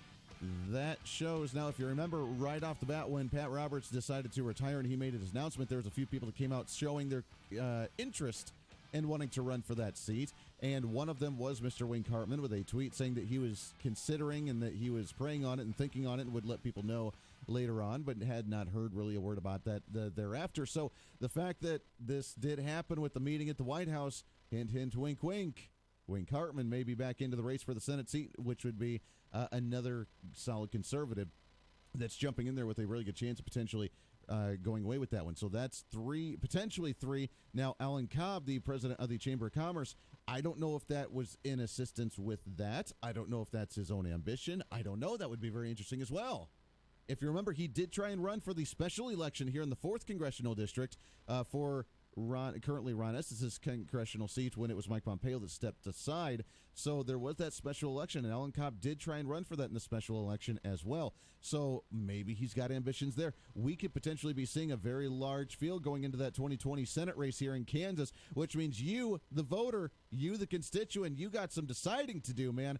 it's going to be a very difficult vote for you if we have a field of 10, 15 Republican candidates going after that seat. Why? Because, well, Republicans will probably get that seat. It's been since, 1939 since Democrats have actually held it. Now, they do have some Democrats that are stepping up trying to consider running for that one, as we talked about a couple days ago. But the field potentially widening on the Republican front and some really big names jumping in, other than Jake LaTurner, other than Susan Wagle, other than Matt Schlapp, other than potentially Mike Pompeo still, but Wink Hartman, Alan Cobb, meeting at the White House. What was that meeting all about? And who's actually going to officially announce here relatively soon? The things that make you go, Hour number 2, The Voice of Reason, come up. Hi again, everybody. Tony White, Augusta Flight Center. Want to talk about our flight training packages. Private pilot packages starting at just $5,900. Now that'll get you 47 and a half hours in the aircraft, 2.5 hours on our flight training device, 45 hours of instruction, also a free headset and a free home study kit. For more information on this and other flight training options, visit our website at iflyaugusta.com, our Facebook page, or you can call us at 316-733-4080. When it comes to cleaning homes, dust, grime, and soap scum don't stand a chance when a team of highly trained dirt assassins from the Maids hit the scene. Ruthlessly efficient, trained in a 22-step process perfected through years of practice by the Maids. These masters of messes have only one motto: we fight dirty. Call now for a free estimate and schedule every other week service. Call the Maids, 316-832-9058, or visit maids.com. This is a Steckline Communications station, K273CX, FM 102.5, and AM 1480 KQAM, Wichita Proud. It's time for your latest news from the KQAM News Center. Brought to you by Continental Truck Accessories, 6701 South Broadway. Show your truck some love with Continental Truck Accessories. Authorities say a person was in critical condition last night after a shooting near the Riverside area just before 9 o'clock. Wichita police say an adult male called 911 and said that he was shot and then reportedly drove to 14th Street and Waco, where WPD officers found him. Cake TV reports the man was transported to a hospital in critical condition. WPD officers are searching for a suspect or suspects. The name of the victim was not immediately released. Kansas Attorney General Derek Schmidt says unused medications are dangerous for kids, pets, and the environment. Tomorrow is the National Drug Take-Back Day program. Correspondent Bill Michaels has more. Too often, unused prescription drugs find their way into the wrong hands. National Prescription Drug Take-Back Day aims to find a safe and convenient way to dispose of prescription drugs. The event also aims to educate the public about the disposal of any unwanted, unused, or expired prescription medications at home. Some drop locations locally include the Sedgwick County Zoo, the Mays Police Department lobby, the Sedgwick County Household Hazardous Waste Facility, and the Oaklawn Activity Center. 2 suspects in police custody after they zip-tied employees during a robbery yesterday morning at the Sprint store in the 500 block of Southwest Street. Wichita police say the employees had been zip-tied and were in a back room. Police were also told the suspects left the business in a silver SUV. Officers located the suspect vehicle, and after a brief chase, the suspect struck a box truck near Kellogg and Meridian. The 2 suspects quickly apprehended. No one was injured in the incident. A salmonella outbreak linked to pre-cut melon has affected people in 10 states, including Kansas. Correspondent Bill Michaels has more. The likely source of the outbreak is Cato Foods in Illinois. Cato recalled several types of pre-cut melon sold at Kroger, Target, Walmart, and Amazon.com under the Whole Foods label. A full list of the products recalled is on the FDA website. I'm Rick Everett. 24 hours after the Johnson County DA decided not to file charges against Tyreek Hill or his fiance in an alleged child abuse case, a recording has been released now to a Kansas City TV station showing the couple arguing over the incident. That tape has been given to the DA for review. Shocker baseball gets underway tonight. They play the Cincinnati Bearcats on the road. It's a 3-game series. Tonight's first pitch will be at 5 o'clock. The Royals start a series with the Los Angeles Angels at Kauffman Stadium. First pitch tonight at 7:15. From the sports desk, I'm Doug Downs. You're invited to Wichita Tractor Spring Open House. Have a hard time making it to last year's 3-day event? How about this year's open house for the entire month of April? This year's Wichita Tractor Spring Open House will include Kubota equipment. Wichita Tractor is the only dealer in South Central Kansas to offer the complete line of Kubota equipment and will be selling it all at the best prices of the year. While you're browsing at the open house, register to win door prizes, including a brand new riding mower. Wichita Tractor's open house for the entire month of April. Save big. Guys, welcome to Bad Boy Country. You're invited to Wichita Tractor Spring Open House. Couldn't make it to last year's 3-day event? How about the entire month of April? Browse all the Wichita Tractor lineup, including Bad Boy, Polaris, and the entire line of Kubota equipment at the best prices of the year. While browsing, enter to win door prizes, including a new Bad Boy mower.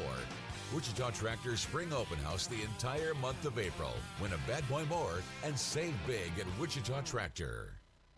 Heartland Bicycle, in the heart of Wichita's Old Town at 111 North Mosley, has just about anything you need for you and your bicycling needs. Bicycles from Giant, Salsa Bicycles, frames and components, Gunner Cycles USA, and Sun Bicycles. Did you know Heartland Bicycle rents bicycles? And when it comes to service, Heartland will fix you right.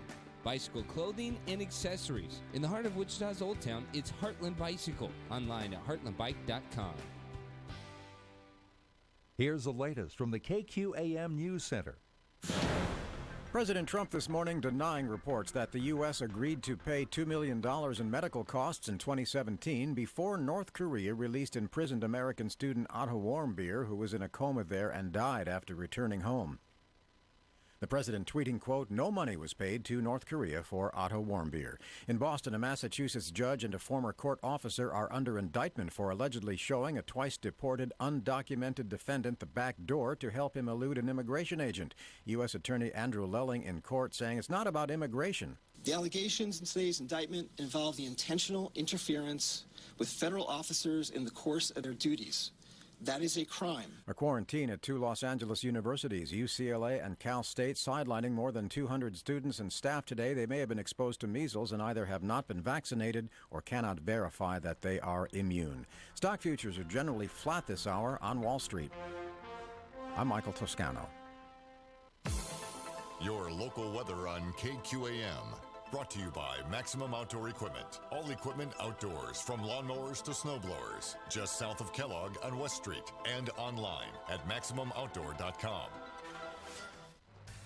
Here's your latest forecast on the Big Talker KQAM for this morning. Mostly sunny and 74. Tonight, increasing clouds and 56. Breezy with wind gusts near 30 miles an hour and a chance of showers and storms late. Tomorrow, sunny and 76. Winds gusting over 30 miles an hour, clear and 42 tomorrow night. I'm Amp Harrell, and that's your latest forecast on Wichita's big station, the Big Talker, AM 1480 and 102.5 FM KQAM.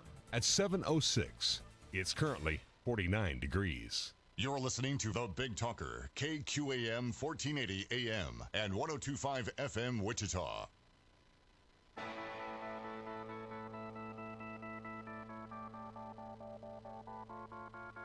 It's time for Reason. Conservatives are not the anti-environmentalists. We're the conservationists. We're common sense environmentalists. We love commonsensical ways to actually address these things rather than doing it in the political fashion of, hey, look at this. We shook up the system for environmentalism. We're the ones that when we hunt something, we use every bit of the animal. We like not having three-eyed fish in the lake when we go fishing.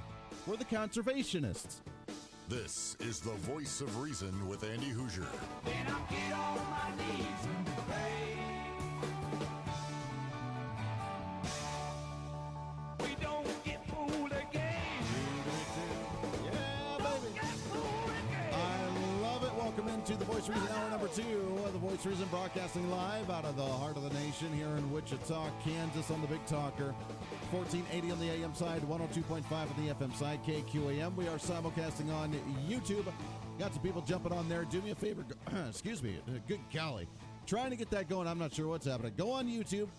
Do a favor for me. Jump on there. Go to youtube.com. Find KQAM Radio. Subscribe. Watch us live. If you're not on there and you're on social media, maybe Facebook or something, share it. We shared it on our Voice of Reason page, KQAM page. The personal page, go on there. You can share it from there. Share it to your own page. Let's let other people know about it, as we are the fastest growing radio show in the entire state of Kansas, and we love it each and every day. Welcome into the Voice of Reason, hour number 2. 316-721-8255. 316-721-TALK on a free-for-all Friday, baby. That means today it's all up to you. Whatever's bothering you, troubling you, worrying you, doesn't matter. Let's chat about it. I am your political therapist, and let's find a happy medium. What do you say? All right.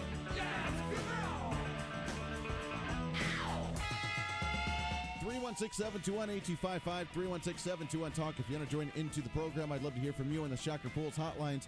We have coming up in hour number 3, we're going to play an interview we did that I didn't do, but we had a correspondent for us do on Medicare. So if you're on Medicare, you can hear about the changes that's going to happen with Medicare.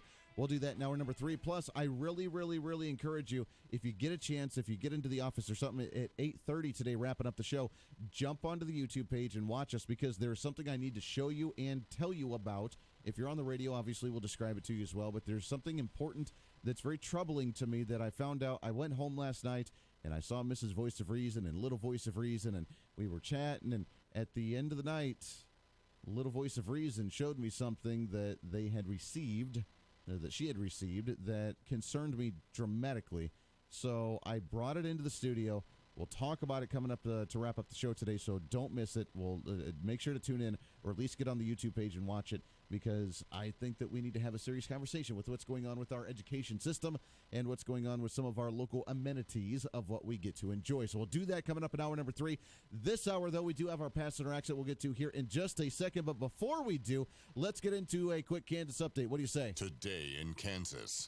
All right, I'm ready. Yeah, so there is actually not a lot of legislation going on, obviously, right now, because we're not in session at this time. We have our veto session starting in another week or so. So we will get into that a little bit later. We have State Representative Leo Delperdang coming up on Monday to give us a little tease of what's going to happen with the veto session here in another week or so. But before we get into that, the headline on the Wichita Eagle, does the Kansas Constitution include the right to abortion?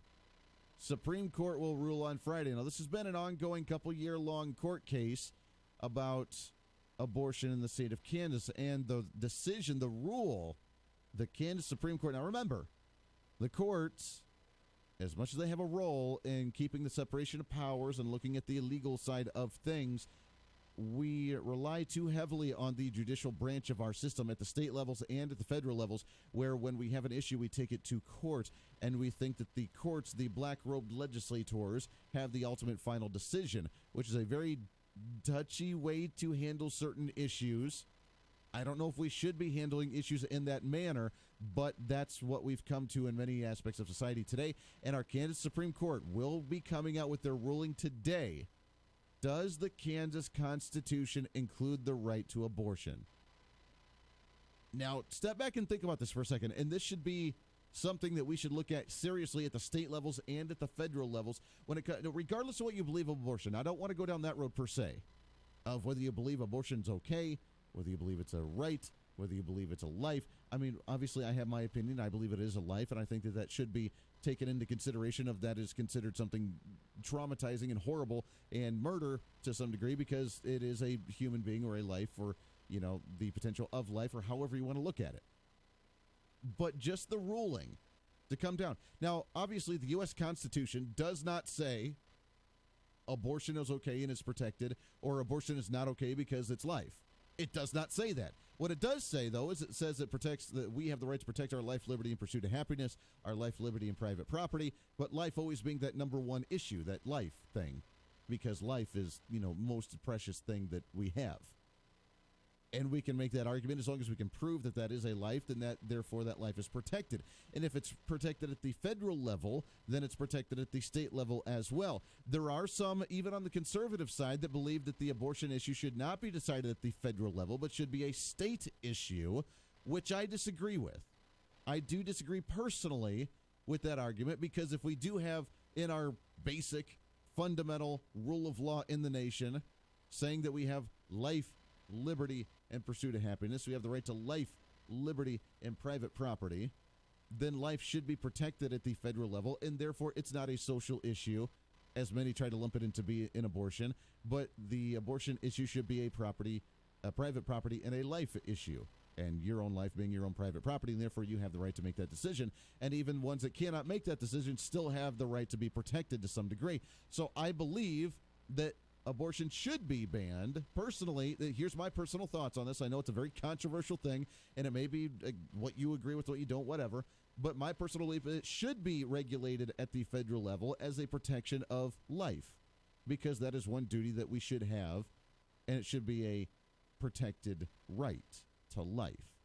End of story. Whether you believe it's a life now or whether it's going to potentially be a life down the road, that still makes no difference whatsoever. Where do you draw that line? Where's that happy medium? Where's that gray area? And that's my thoughts on it. But with the Kansas Supreme Court, does the Kansas Constitution include the right to abortion?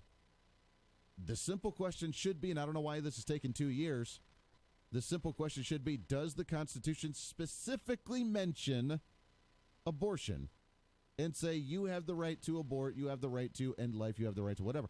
No. Okay, it does not mention that. Therefore, we fall back on the basic principles of the life, liberty, and pursuit of happiness. Life, liberty, and property.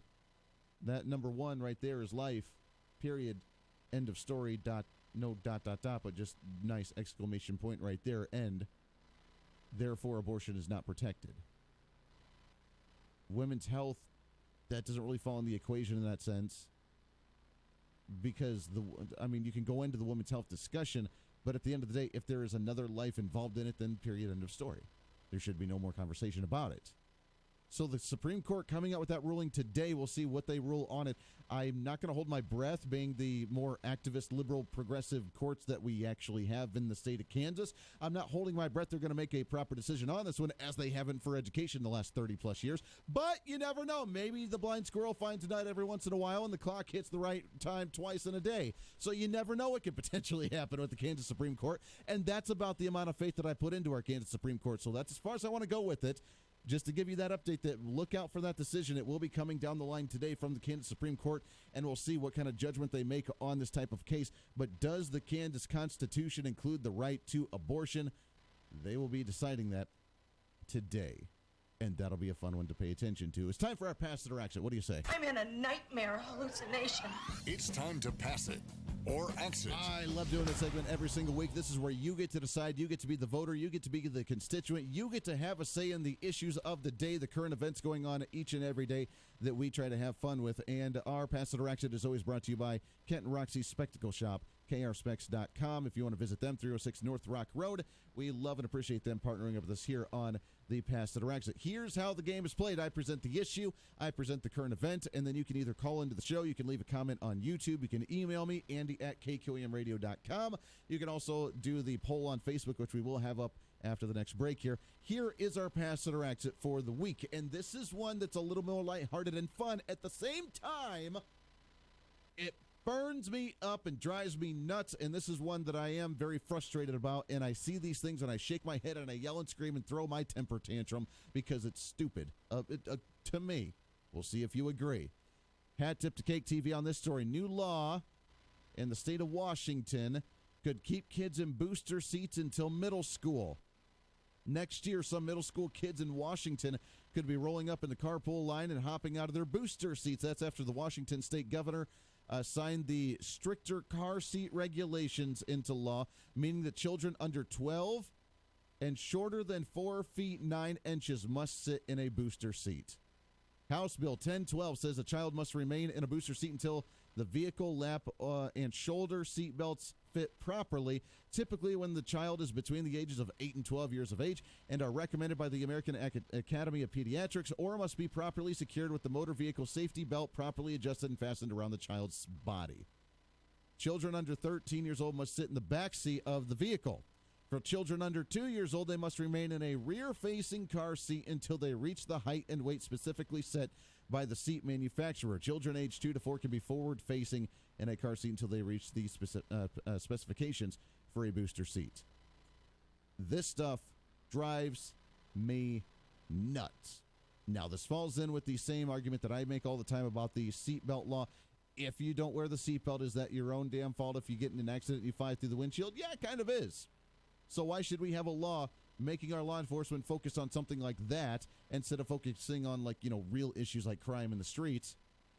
Why have a law like that? But taking this, are we going too far with the nanny state? Are we going too far with the big government saying, oh, now you're middle school.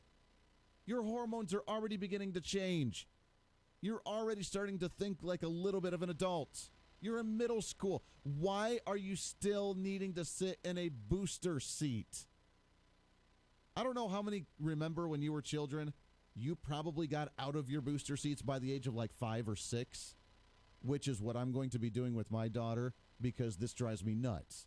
This is dumb. Now, obviously, she's taller anyway, so she probably won't need it much longer anyways. But still, this drives me up the wall. You remember what they used to have?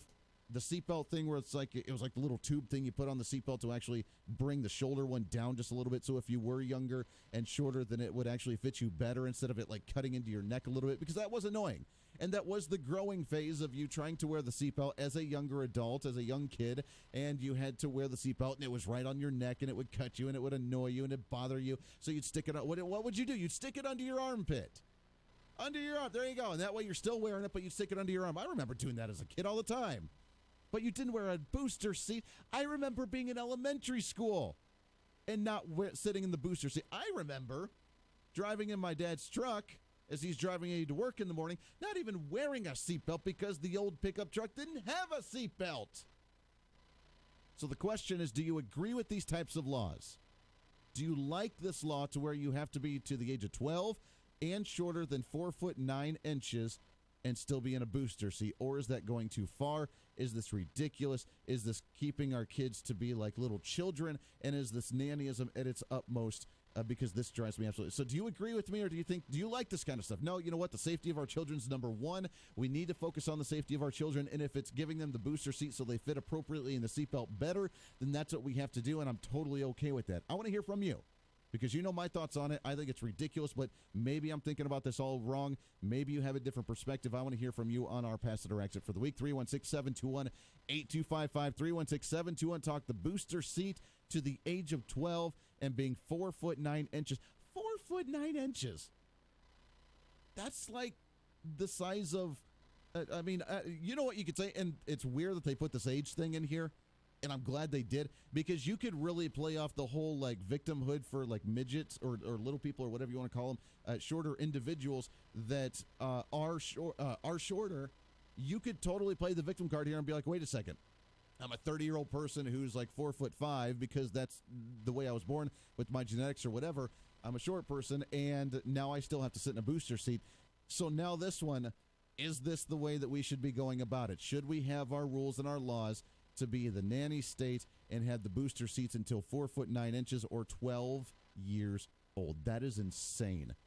I stopped wearing a booster seat by the age of 5 or 6. That's kind of how I think it should be.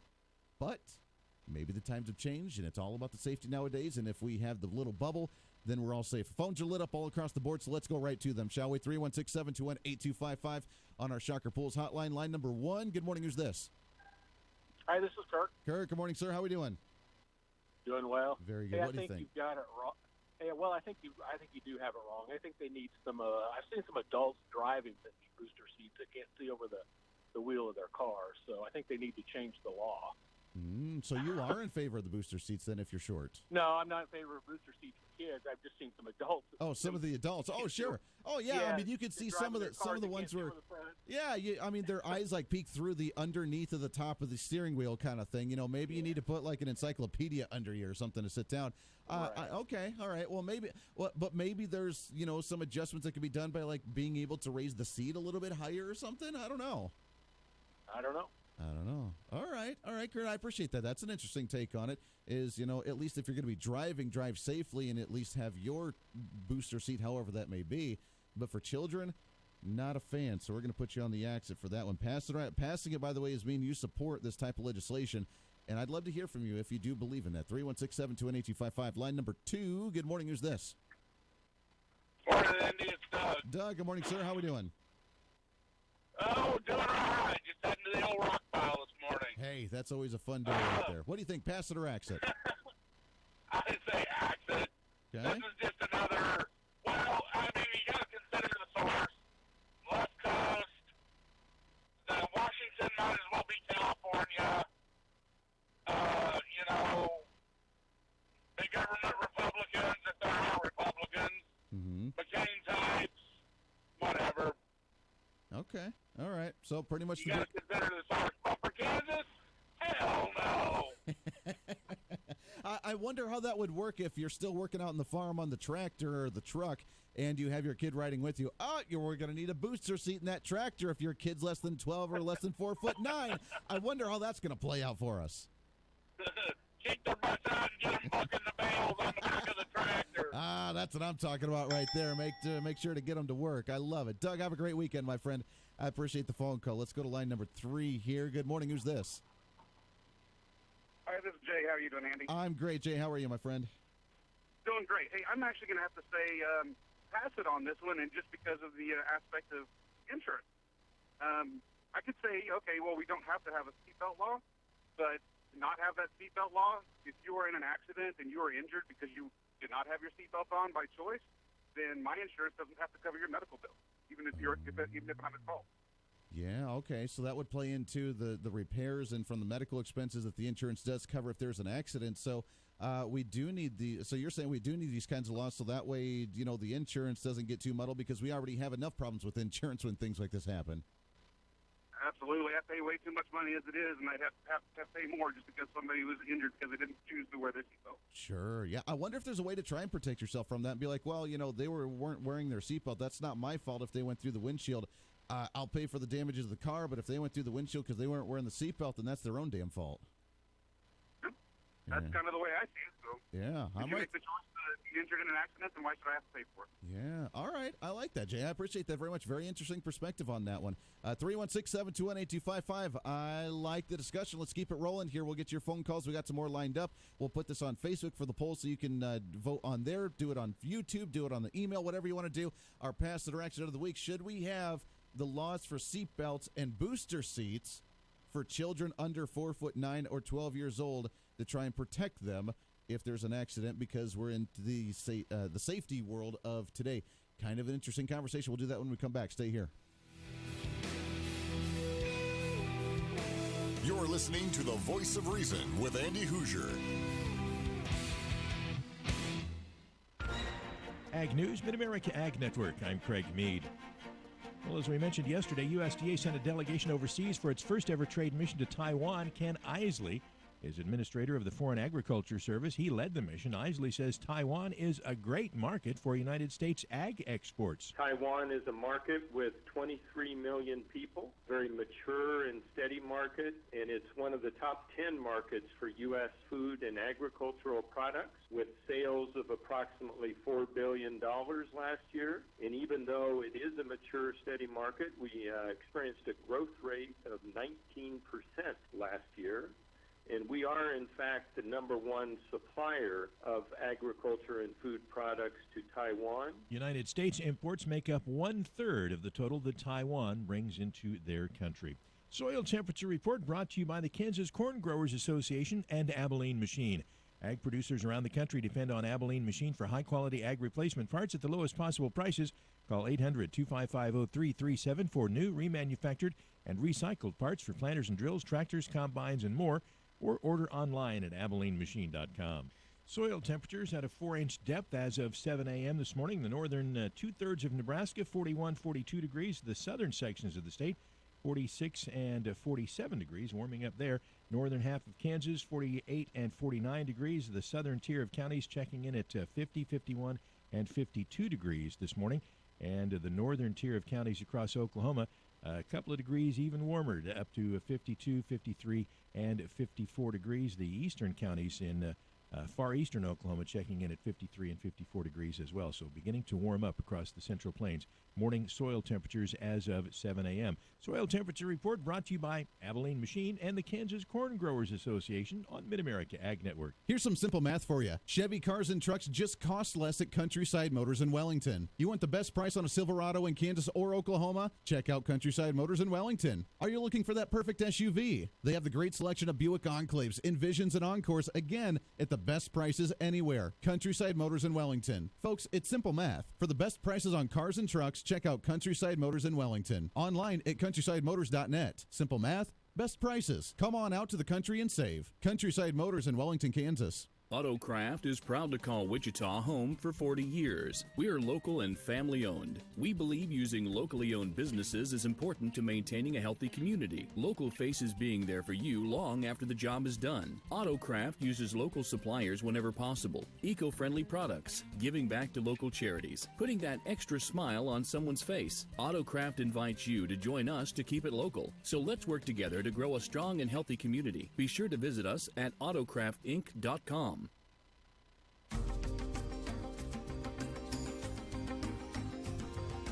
Let's see, we have some social media coming in. Bill on Facebook says, no absolute nannyism, axe this one. John on the email comes out and says, yes, we should pass it. The safety of our children is number one priority, so whatever it takes to protect them, let's go ahead and protect them, even if it is a booster seat at an older age, because it's all about their safety. We got about a minute before the bottom of the hour. Let's sneak in some more phone calls here. Line number 1. Good morning. Who's this? Deacon. What's going on, brother? Exit. Okay. Yes, and that's because, the guy that called in a few minutes ago about insurance and everything, what's next? We all got to wear a 5-point harness system with custom molded seats and a helmet? I want to wear my bicycle helmet when I drive the car. That's what I want to do. Well, it's against the law to wear a helmet while you drive a car. Well, not if it's for my religion and my practice of safety. You have a good one, brother. I love it, Deacon. Appreciate it there. We'll get some more phone calls, and don't go anywhere. 316-728-2555. Pass it or exit. Should we be having booster seat laws to the age of 12 and the height of 4'9"? That's crazy, at least in my opinion. But maybe, you know what, the insurance, maybe the safety, that is the number one priority. So no matter what it takes. Right now we're sitting about 10-5 on the axing it. But the numbers are coming in strong on this, and we'll get your thoughts when we come back. Stay here.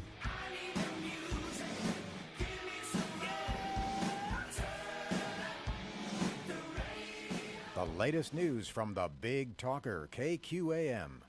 Voting rights for prisoners has become a hot topic on the campaign trail for Democrats, with varying positions expressed by the candidates. On the idea, President Trump. I don't mind campaigning on the fact that I will not allow ever to have the Boston bomber be voting, okay? I don't mind that. Trump from an interview on Westwood One's Mark Levin show airing tonight. Rough weather in the south is moving into the mid-Atlantic region. Meteorologist Chad Meyer. There is a chance for severe weather all the way up from Pennsylvania down to the Carolinas. We will see line after line, wave after wave of showers through D.C. and even to New York.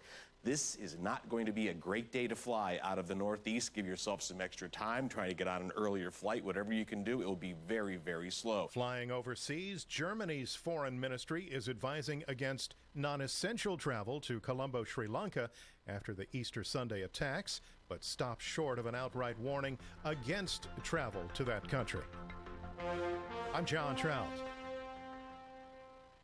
Bargain finders, you've hit the mother lode. At Gordman's, you'll find fashion trends for the fam, modern home decor, and so much more at prices that'll make you flip with every trip. Searching for the perfect Mom's Day gift? We've got everything a mother could love, like gourmet goodies for the foodie and brand name handbags for the mamanista at prices that will make you say, "Whoa, mama, let the shopping games begin." Bigger deals, smaller prices. Hashtag got it at Gordman's. There's nothing emptier than an empty flower pot or flower garden. That's why the Home Depot has Miracle Grow garden soil. Right now, get 2 for just $12. Miracle Grow feeds your flowers, herbs, and veggies for up to 6 months without crushing their roots. Your plants will be twice as big, guaranteed, and you'll be twice as happy. Today is the day for doing with Miracle Grow garden soil. 2 for just $12. Now at the Home Depot. More saving, more doing.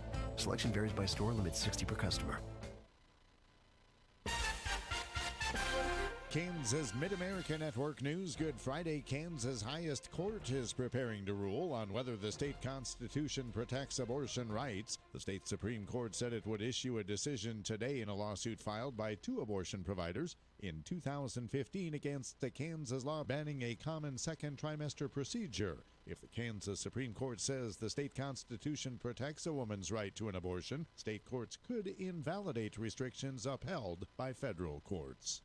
A 68-year-old Wichita man was sentenced to 2 years of supervised probation and ordered to forfeit more than $1.6 million in cash for operating an illegal gambling business. U.S. Attorney Stephen McAllister said in a news release that 68-year-old Danny Chapman of Wichita was ordered yesterday to forfeit cars, jewelry, and other items. In his plea, Chapman admitted he was a sports bookie in the Wichita area with at least 5 people working for him. Mid-America Network News. There's a reason Kansas is called the Heartland. Here, we look out for one another. We help those in need. And we're guided by practicality, not politics. But for too long, Kansas has missed an opportunity to do what's right for 150,000 of our friends and neighbors struggling to afford health insurance. Many who work in industries like construction, retail, or farming. Jobs that may not offer benefits or pay enough for someone to afford coverage on their own. That's why expanding CanCare is so important. It provides affordable health care options to every corner of our state while bringing our tax dollars back home to strengthen local communities by investing in health and creating new jobs. But time is running out. Join with the Alliance for a Healthy Kansas in telling your state senator to do what's right. Tell them to support CanCare expansion today. Kansas can't afford to wait any longer. Paid for by Community Care Network of Kansas. When it comes to cleaning homes, dust, grime, and soap scum don't stand a chance when a team of highly trained dirt assassins from the Maids hit the scene. Ruthlessly efficient, trained in a 22-step process perfected through years of practice by the Maids. These masters of messes have only one motto: we fight dirty. Call now for a free estimate and schedule every other week service. Call the Maids, 316-832-9058, or visit maids.com. Here's your latest forecast on the Big Talker, KQAM, for this morning. Mostly sunny and 74. Tonight, increasing clouds and 56. Breezy with wind gusts near 30 miles an hour and a chance of showers and storms late. Tomorrow, sunny and 76. Winds gusting over 30 miles an hour, clear and 42 tomorrow night. I'm Amp Harrell, and that's your latest forecast on Wichita's big station, the Big Talker, AM 1480 and 102.5 FM, KQAM. At 7:35, it's currently 49 degrees. This segment of the Voice of Reason on KQAM brought to you by Riverside Cafe, home of the 3-pound burger and hand-cut fries, plus breakfast all day long. 2 Wichita locations and 824 North Baltimore in Derby. Riverside Cafe. You're listening to the Voice of Reason with Andy Hoosier. Right on! Let's do it! Rock that world! Rock that world! Give him a call at 721-TALK.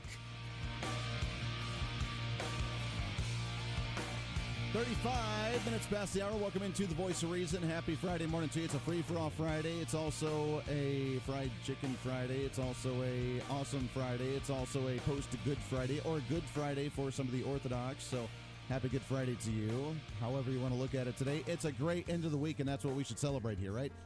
I'm kind of feeling that. Welcome in, 316-721-8255, 316-721-TALK. We have a few other stories I want to get to here as well, but let's keep rolling with our Pass It or Ax It of the day. What do you say? I'm in a nightmare hallucination. It's time to pass it or ax it. There it is. It's presented by KR Specs, Kent and Roxy Spectacle Shop, the Spectacle Shop right here in Wichita. Visit them at 306 North Rock Road or online at krspecs.com. We have some more votes coming in on the poll on Facebook, which you can find on the KQAM page, the Voice of Reason page, the personal page, all that jazz, but more votes coming in, and all of them so far going towards the Axing It. As our Pass It or Ax It vote today is, should we have seatbelt laws when it comes to booster seats for children, I guess even adults too, that if you're not, the law in Washington right now that they're passing and the governor's signing is if you are under 12 or less than 4'9" tall, then you have to be in a booster seat. Now, again, is this the nannyism, or is this just safety that we need to have for the, it was a great point from one of the callers a while back of the insurance claims, of, the insurance. If you get in trouble or if you get in an accident and you weren't wearing the seatbelt or you weren't wearing the seatbelt properly, then does your insurance have to cover their medical expenses? I think there should be a line there personally of saying that if, that's on you and your insurance only covers the damage of the car or maybe the damage of the health of the person, but as long as they were doing what they needed to be doing, like wearing a seatbelt. Again, we shouldn't have a seatbelt law. If you go through the windshield, that's kind of your own fault during an accident, but does that need to be covered by the insurance of the individual that may have caused the accident? Something to talk about. So let's take it to the level of the booster seat. Listener Steve on the email mentioned that as well about the insurance, talking about, well, it's the insurance claim, and I don't want to cover that, so therefore, yeah, we should make everybody as safe as possible, and if they're not wearing a seatbelt properly because of their height or because of their age, and they get into an accident, then we don't need to be covering that medical, because it goes into the responsibility who's going to cover it, and the increase in medical costs during an accident. So that's an interesting take to it. So we can go from the philosophical level of, you know what, no, you shouldn't be regulating something like this. It's ridiculous. We survived back in the day without these types of laws, without these types of regulations, without these types of seatbelts or booster seats or whatever. I mean, I told you, by the age of 5 or 6, going in elementary school, I was not in a booster seat. I was riding in the old pickup truck that didn't even have seatbelts, for crying out loud. But I sat there, and that's what we did. And guess what? I'm still here. Still survived.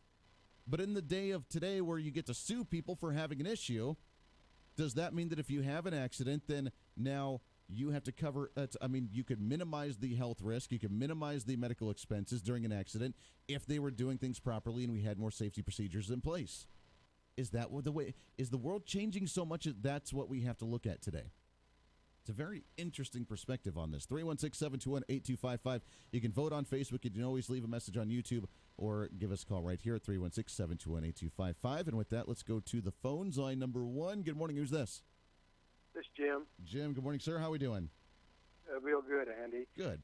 Most insurance companies will not cover your life insurance if you don't wear a seatbelt. Okay. Mine doesn't. Farm Bureau. Life insurance. So where's that line drawn then? Let's say if a child isn't wearing the seatbelt properly because they are too short, and that's why we're trying to make this mandatory for the booster seat. Should we include the booster seat in there so that way we're covered with the insurance to say, yes, we were wearing it appropriately even with a shorter person like a child? Well, I really believe most people should be accountable. If they're hurt and they're not abiding by the law, then they should be on their own. Other people's insurance shouldn't have to pay for that. Okay, so should we have the law then in place for a booster seat for that for 4'9"? Because 4'9" is relatively tall, and I was not 4'9" at 6 years old, and I didn't wear that booster seat. So should we have that booster seat in place? Well, no, I'll accept too. That's kind of ridiculous. I will say that. It's just that, that I know life insurance just for one instance, you're not covered if you're not wearing a seatbelt. Sure. Very interesting. All right, Jim. Hey, I appreciate it very much. Happy Friday to you. I guess it really does come down to, is it going too far, or where is that line drawn, and what should be covered with insurance, and how are we wearing the seatbelts appropriately, or where do we draw the line saying that you're just trying to create a nanny state because you want to put us in this nice little bubble to protect us each and every day? That's just way too much. Let's go back to it. Line number 2. Good morning. Who's this? Morning, brothers. Joe. Joe, what's happening, sir? How we doing? Just rolling to work, man. I love it. I say access. Once again, it's here, like you just said, it's a nanny state. I actually seen a guy yesterday following him to work. He said, must drive speed limit, GPS tracked. He actually put it on the back of his car that he's got, insurance is tracking his speed.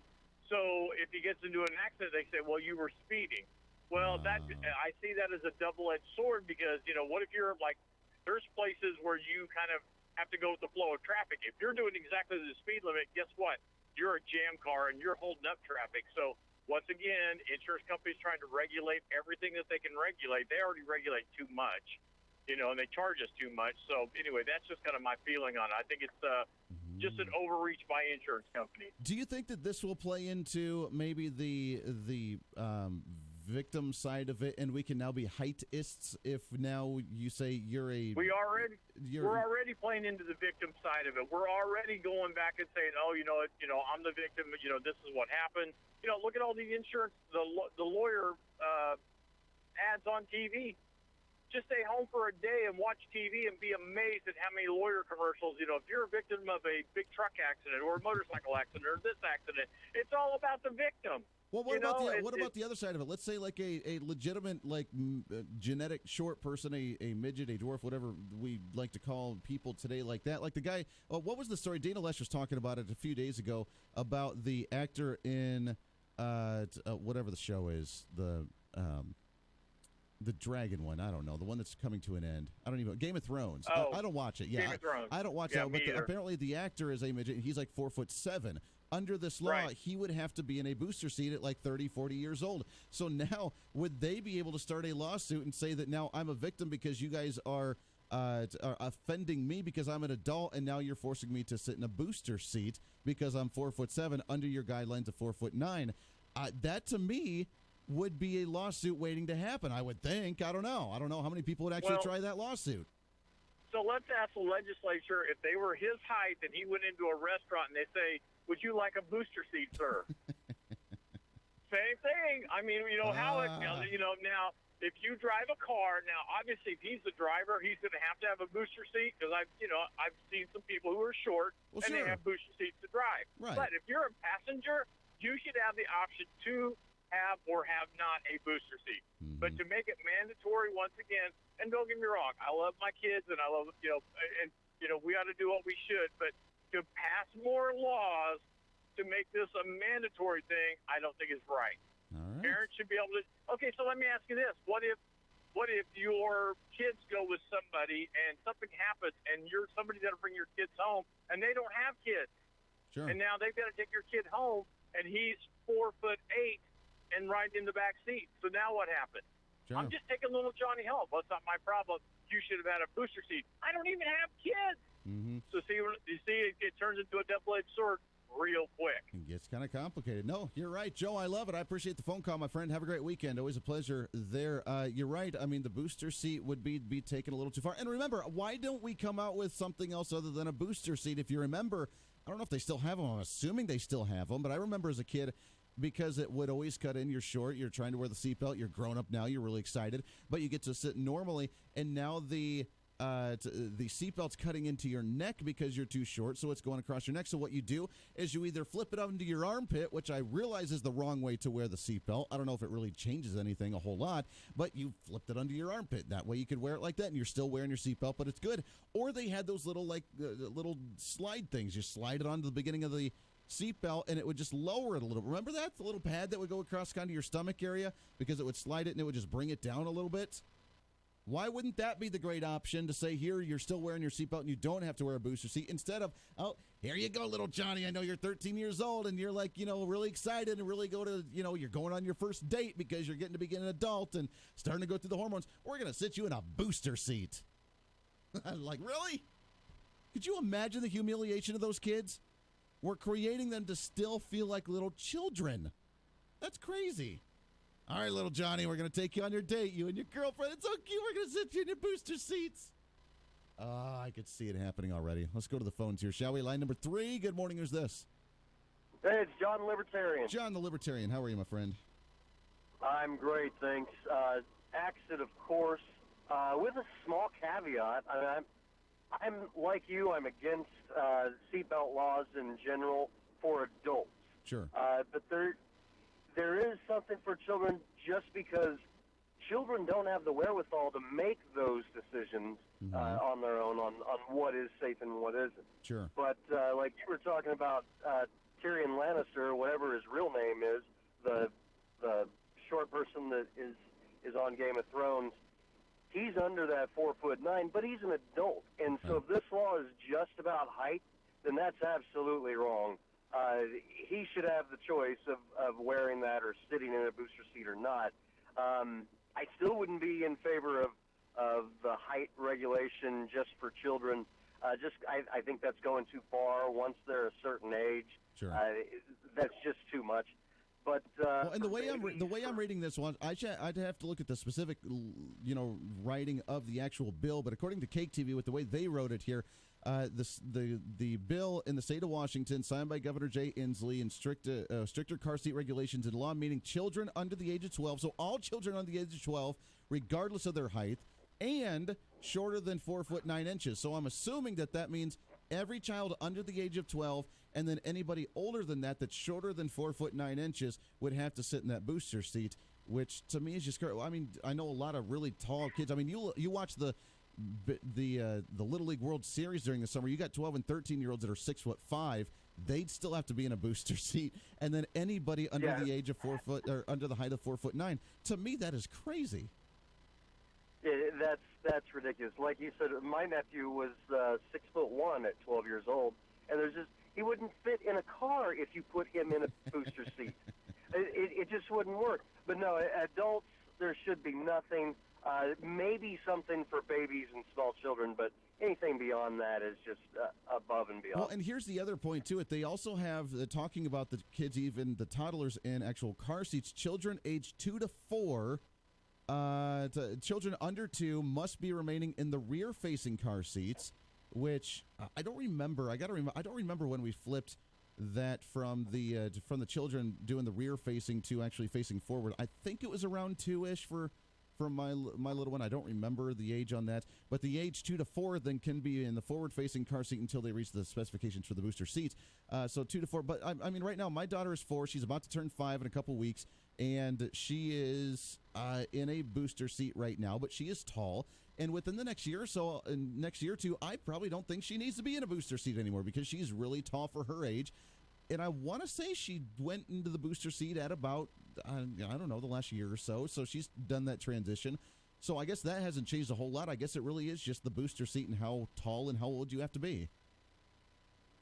Yeah, well, my kids, it was a weight requirement. I think it was 25 pounds before I could turn around front facing. Sure. But I do got to tell you that when they were younger than that, but still, the 1 to 2 years, that was almost torture, making them sit backwards, where they couldn't see mom and dad and they couldn't see anything else going on.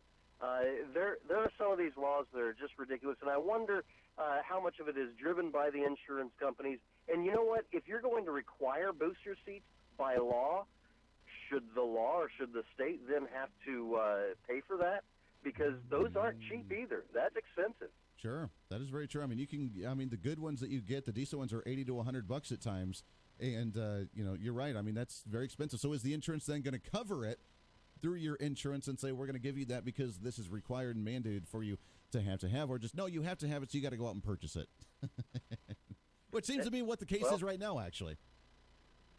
That's the way most of the government stuff is. Like with healthcare, you have to have it, but you got to go out and buy it, and it's a mandate. Yeah, that's the way the world turns, I guess, at sometimes. John, I appreciate it very much, my friend. Happy Friday to you, and have a great weekend. 316-721-8255. Very interesting. Mostly, it looks like we're predominantly axing this one, but a few of them say no, between the insurance and the need for just safety for our children, regardless of whatever, we need to have it. Right now, we're sitting at about 20 to 12 on the axing it over the passing it, but a lot of good response on this one.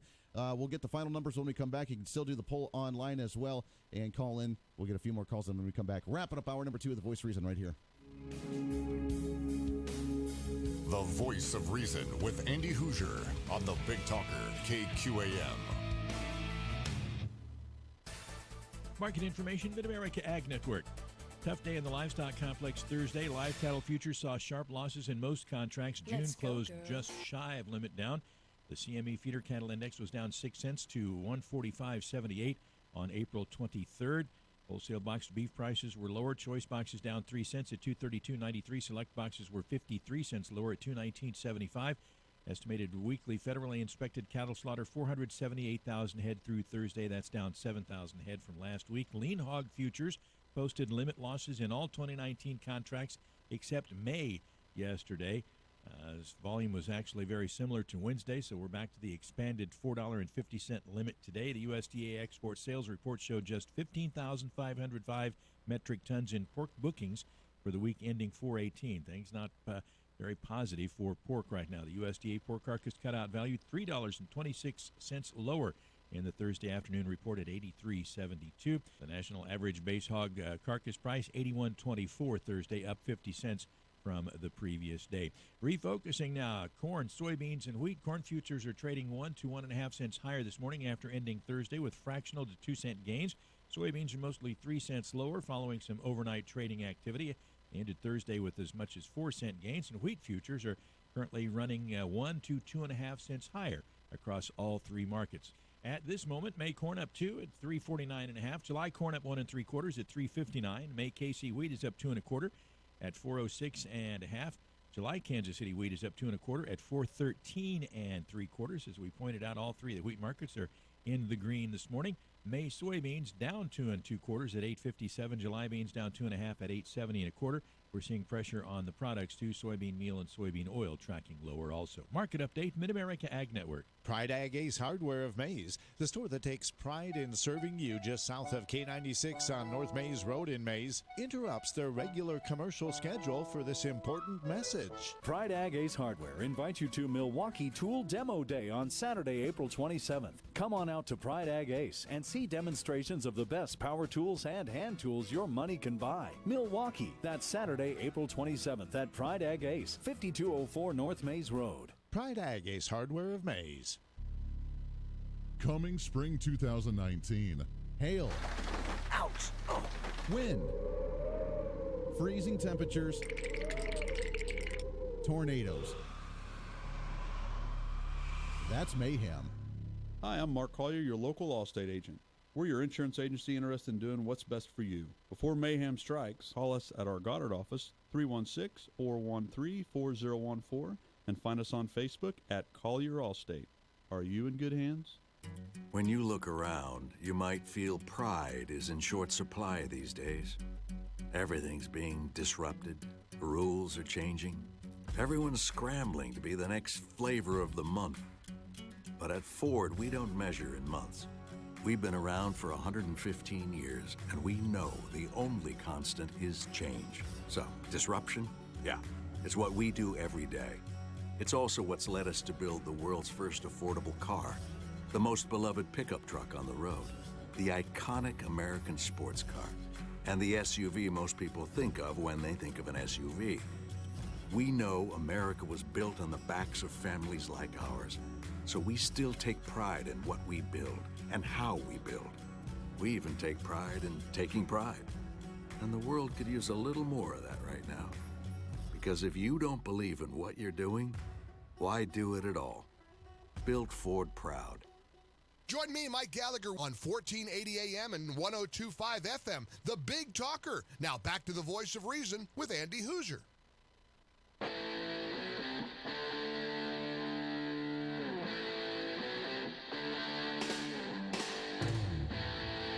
The poll is still open for a little bit there on the Facebook, and it sounds like we're getting some good response on that one. Jordan on Facebook, I'm 5 foot tall as an adult. I technically need a booster seat. I refuse one because if I'm tall enough, then my feet don't reach the pedals in a way I have to. I have total control over it. Let's see, the stupidest thing I've ever heard. It's a crazy one, but people like their safety and are maybe scared of the insurance, and the insurance really trying to push this one. A friend sent me here a message via texting, but sent me an old sales ad of a newspaper back in, I'm assuming, maybe the 40s or 50s, maybe the 60s a little bit, but the auto strap front seat for toddlers, $1.88. And it's like one of those walking straps where you put the harness around them, and then you can walk with your kid and let them walk around the crazy, where it's like, oh, come here, you little kid, walking your dog kind of thing. But here it is. Guards your child as you're busy driving through traffic. Lets him sit, stand, kneel, or sleep without disturbing driver. Prevents spills from sudden stops. Heavy web harness attaches the safety strap that snaps to car seat frame. Removes easily. Also used for walking harness for 1 to 10 years old. Fits any car.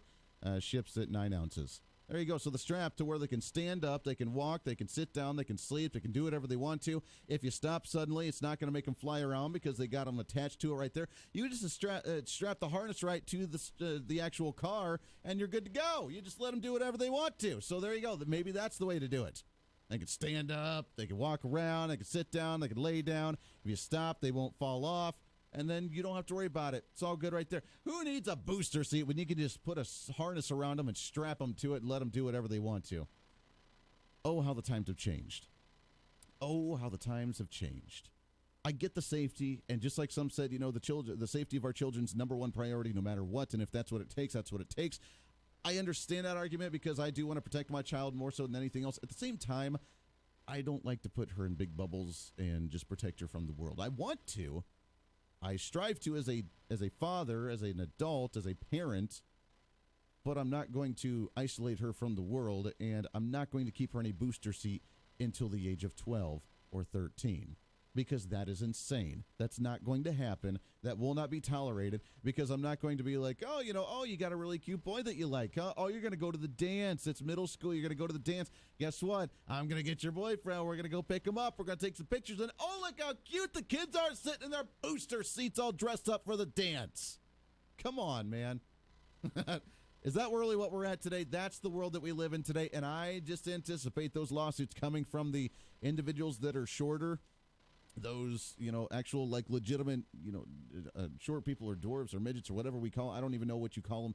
But the individuals that are shorter, I'm expecting a lawsuit from people in that state and saying, hey, I do not need a booster seat or I have my own style of booster seat to drive, but give me a break, man. We used to have this figured out. The world was so simple. When you just had the little strap you put on the seatbelt to lower it, or you did the commonsensical thing to where it didn't rub your neck as you flipped it onto your armpit and you're good to go. Very simple solution to a very complicated problem. I love it. This is your show. It's time to speak up, speak out, speak loud, speak proud, speak the truth, and always speak some reason. This is The Voice of Reason. Hour number 3 coming up. We got a lot more to get to. Stay tuned in. You're not going to want to miss it. We have some more complicated, disturbing, and troubling issues with our children. We'll talk about in hour number 3. Stay here. When it comes to cleaning homes, dust, grime, and soap scum don't stand a chance when a team of highly trained dirt assassins from the Maids hit the scene. Ruthlessly efficient, trained in a 22-step process perfected through years of practice by the Maids. These masters of messes have only one motto: we fight dirty. Call now for a free estimate and schedule every other week service. Call the Maids, 316-832-9058. Or visit maids.com. Truck owners, it's time to visit Toppers Plus Truck Accessories, Wichita's exclusive Lear dealer for truck caps and tonneaus. The new Super Duty tops are now available. The Lear Locker is the perfect gift for the outdoorsman on your list. Lear Locker is a ceiling-mounted storage system with a sliding drawer to organize your sport or hunting gear. It keeps your gear out of sight and out of the way. Visit Toppers Plus at 5511 West Central in Wichita or toppersplusks.com. Make your truck work for you! This is a Steckline Communications station, K273CX, FM 102.5, and AM 1480 KQAM, Wichita proud. It's time for your latest news from the KQAM News Center. Brought to you by MJ's Truck Repair of Mound Ridge, Kansas. Sales and service of the big rigs and trailers, plus ag diesel equipment repair on and off the farm. Authorities say a person was in critical condition last night after a shooting near the Riverside area just before 9 o'clock.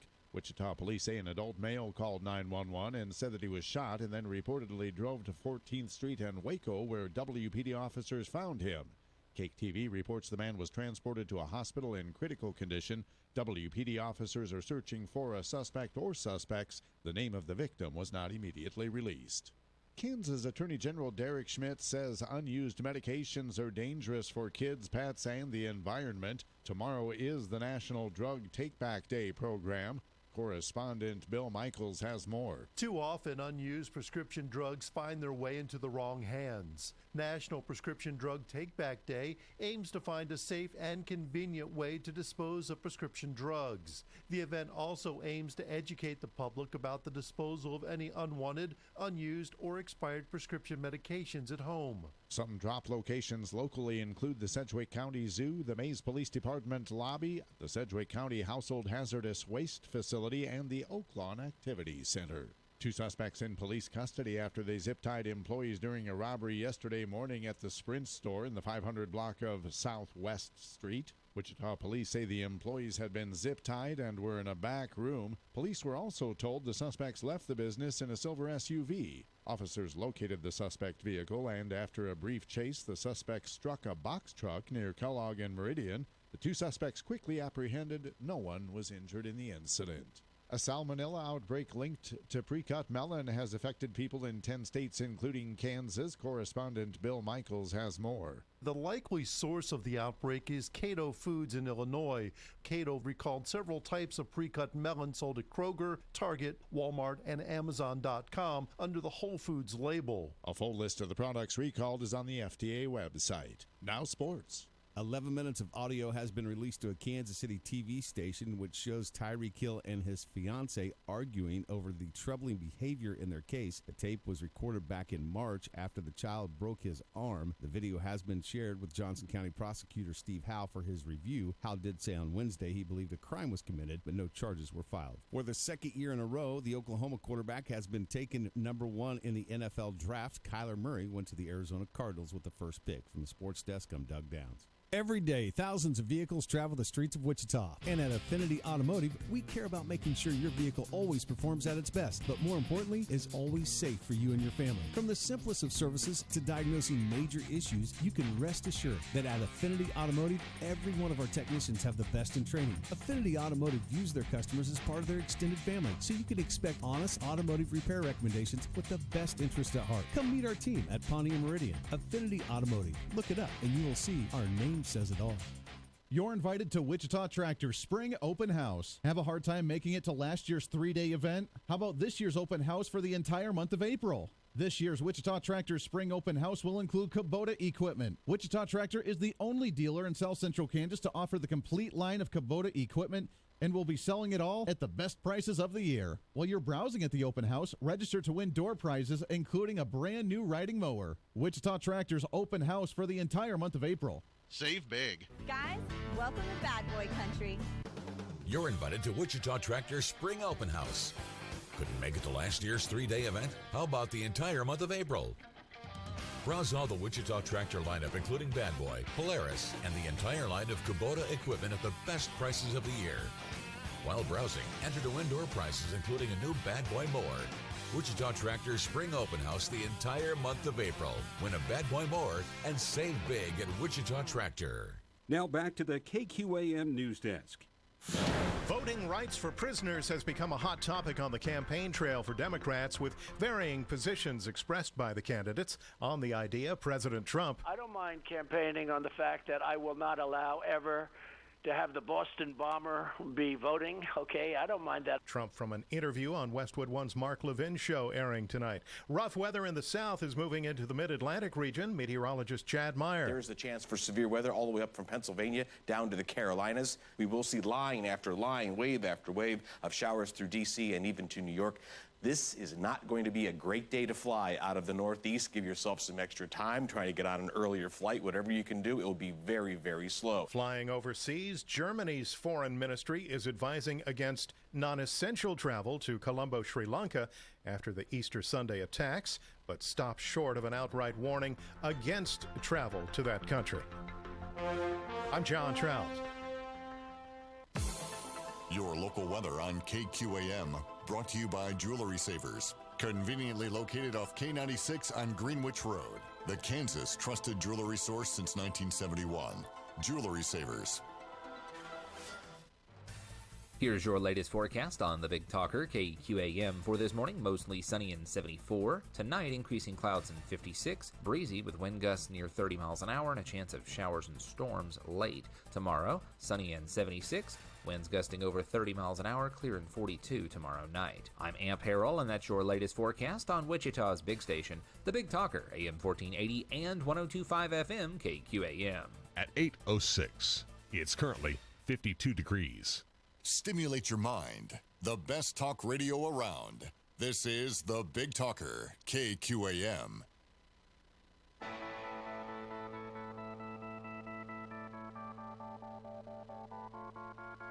It's time for Reason. Conservatives are not the anti-environmentalists. We're the conservationists. We're common sense environmentalists. We love commonsensical ways to actually address these things rather than doing it in the political fashion of, hey, look at this. We shook up the system for environmentalism. We're the ones that when we hunt something, we use every bit of the animal. We like not having three-eyed fish in the lake when we go fishing. We're the conservationists. This is the Voice of Reason with Andy Hoosier. Then I'll get on my knees and pray.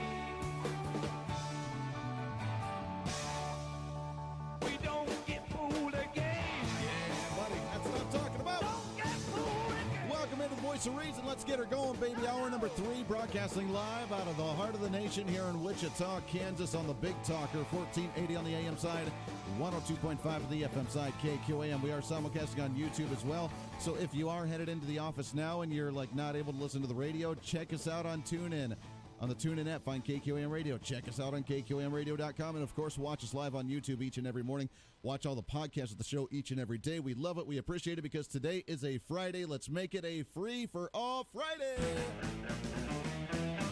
That means today, whatever's on your mind, bothering you, troubling you, worrying you, doesn't really matter. Call in, chat about it. Let's dissect it, shall we? Let's have some fun. Come on.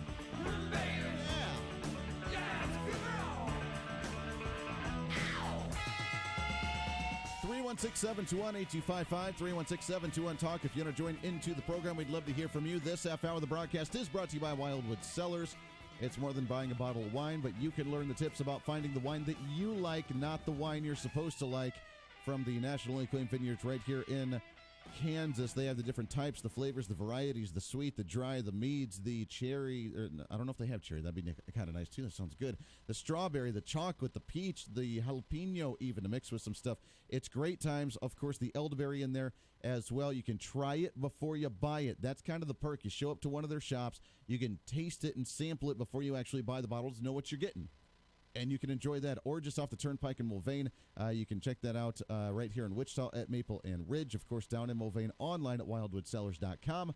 Again, wildwoodcellars.com. 316-721-8255. We have a lot to get to this hour, and I want to try and cram in as much as we can between the meeting that happened in Washington, D.C., that happened with some potential candidate or multiple, not sure, which happened in Washington, D.C. at the White House a couple of days ago that the media is reporting on from the Wichita Eagle.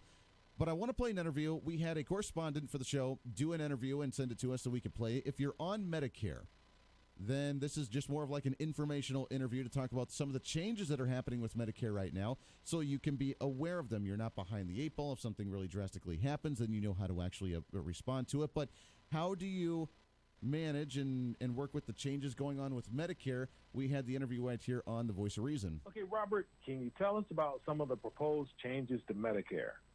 Yeah, Washington is considering a number of changes to Medicare. Specifically, how do we lower drug prices for seniors? This is a top priority for our organization, and it's a really critical time to be having this conversation because the medicines that are coming on the marketplace today are some of the most exciting advances that we've ever seen. And it's important that we modernize the Medicare program to make sure that it keeps up with where the science is at.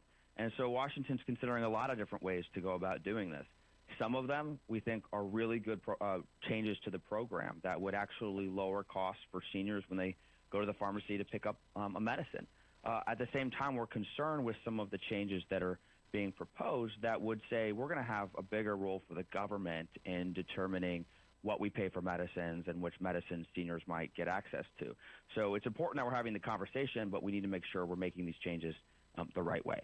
So let's tackle these one at a time. There has been a lot of talk about rebates and pharmacy benefit managers, or PBMs. How does this change help Medicare patients? Yeah, so this is finally Washington's focusing on these entities called pharmacy benefit managers. So insurance companies hire pharmacy benefit managers. They're essentially middlemen to negotiate discounts on drug prices. And they do a really good job of holding down costs for insurance companies. They negotiate discounts that are billions of dollars every single year. But unfortunately, up until now, patients haven't been getting the benefit of those discounts when they go to the pharmacy counter. So if you're a senior and you go to the doctor's office or you go to the hospital, you pay a rate that was negotiated by your insurance company. But if you go to the pharmacy to buy medicine, you're actually paying the full sticker price, the list price of that medicine, even though your insurance company probably got a big discount. We don't think that's right. You have situations like insulin, for example, where a senior is paying full price and their insurance company is getting a discount that might be 70%. So seniors are having a very hard time being able to afford their medicines while their insurance company is pocketing this big discount. So one of the things that, policymakers in Washington have decided is that they want to actually require that those discounts that insurance companies are getting actually make their way to patients when they pick up a medicine at the pharmacy counter. We think this is a really important rule. It's being proposed right now, and it would take effect starting in January. And we really think it's important for policymakers to follow through on this and actually make it go into effect. And so for Medicare Part B, how does the international pricing model affect access to medicines? Yeah, so this is a great question because Medicare Part B are the medicines that seniors get when they go to the hospital or when they go to the doctor's office. These are more complex medicines designed to treat really difficult conditions like cancer. So these are some of our most vulnerable seniors. And today, seniors get pretty good access to these medicines in the Medicare Part B program. But one of the proposals that's being considered right now is to have the government actually set prices in Medicare Part B. And they're going to set those prices based on what other countries are paying for medicines. So they're going to look at what the UK or France or even Greece is paying for these medicines and saying, we're going to bring those price controls here in the U.S. and apply them to the Medicare program. And we have big concerns about that because every one of those countries that implements price controls like is being talked about here, it's come with big restrictions in seniors' access to those medicines. In fact, those countries only have access to about half of the newest, most innovative medicines. And yet here, seniors have access to almost all of those new medicines. So we don't want to bring changes that are going to result in seniors having a difficult time being able to access the medicines they need to stay healthy and live longer lives. So going on down the Medicare alphabet, Medicare Part D impacts a lot of seniors. What would these changes mean for Medicare patients? Yeah, so the Medicare Part D program has been around for quite some time, and as I mentioned at the beginning, it's important that we look at how we can modernize that program in a way that actually lowers costs for seniors when they go to the pharmacy counter. So, regulating these middlemen, making sure that discounts make their way to patients at the pharmacy counter is a really important step in the right direction to lower those costs for seniors. Unfortunately, there's some other proposals that are being considered. One of them sounds good. They say, why don't we just have the government negotiate prices for Medicare? But that's not the way governments operate. They don't negotiate. They just set prices. Even experts who have looked at this across the board on both sides of the political aisle have said for the government to come in and set prices for Medicare, that's going to come with a big national formula where the government says, these are the medicines we'll cover, and these are the medicines we don't. And if the government doesn't approve of your medicine, then you have to go without. And we don't think that's the right way to address this issue because patients, those decisions should be made between patients and their doctors and not some government bureaucrat. So there's right ways to do this, and there's some wrong ways to do this. And for those like yourself who are advocating to leave much of Medicare as it is it basically the old adage, hey, if it ain't broke, don't fix it? Well, I think that's a really good point that we need to make sure we've got, Medicare program is one of the most successful programs. It provides vital coverage to seniors, and so we don't want to break what's working right now. However, we do need changes. I think our organization, it doesn't feel like everything's working great and we should just leave it alone. In fact, we need to actually make sure that we're addressing the problems, but we got to address the right problem. So many of the proposals that are being considered in Washington are focused on how do we save money for the federal government or how do we save money for insurance companies. And instead, we need to be focused on how do we save money for seniors when they go to the pharmacy counter. And there's some good ideas on the table that would do that. There's a lot of ideas that would actually not only not help seniors, could actually limit their access to medicines. So it's really important that we get the right solutions that are going to actually work for seniors. And speaking of seniors, what can be done to ensure policies help patients directly and keep medicines affordable and accessible? Well, what can be done is we can see some of these reforms move forward that are going to help seniors. I think the most important thing people can do is have their voice heard to get engaged in the conversation. We recently launched a new effort called Prescription for Medicare.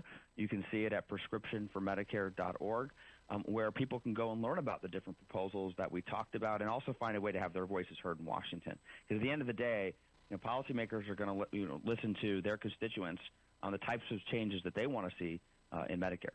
Can you give us that website again, please? Yeah, it's prescriptionformedicare.org. Well, Robert, thank you so much for joining us today. Great. Thanks for having me on. There it is, the update for Medicare. If you do have Medicare and some of the changes that are going on with that, a correspondent that we had, we appreciate doing that interview for us and sending that to us. Wanted to get that information out to you. Let's take a break. We have a lot more to get to. It's open lines to you when you come back. Plus, after the bottom of the hour, I brought something in studio that I think we need to pay attention to and look at for the children that are here in the public, and I think that we should be a little concerned about it because I saw it come home last night, and I was not too thrilled to see it.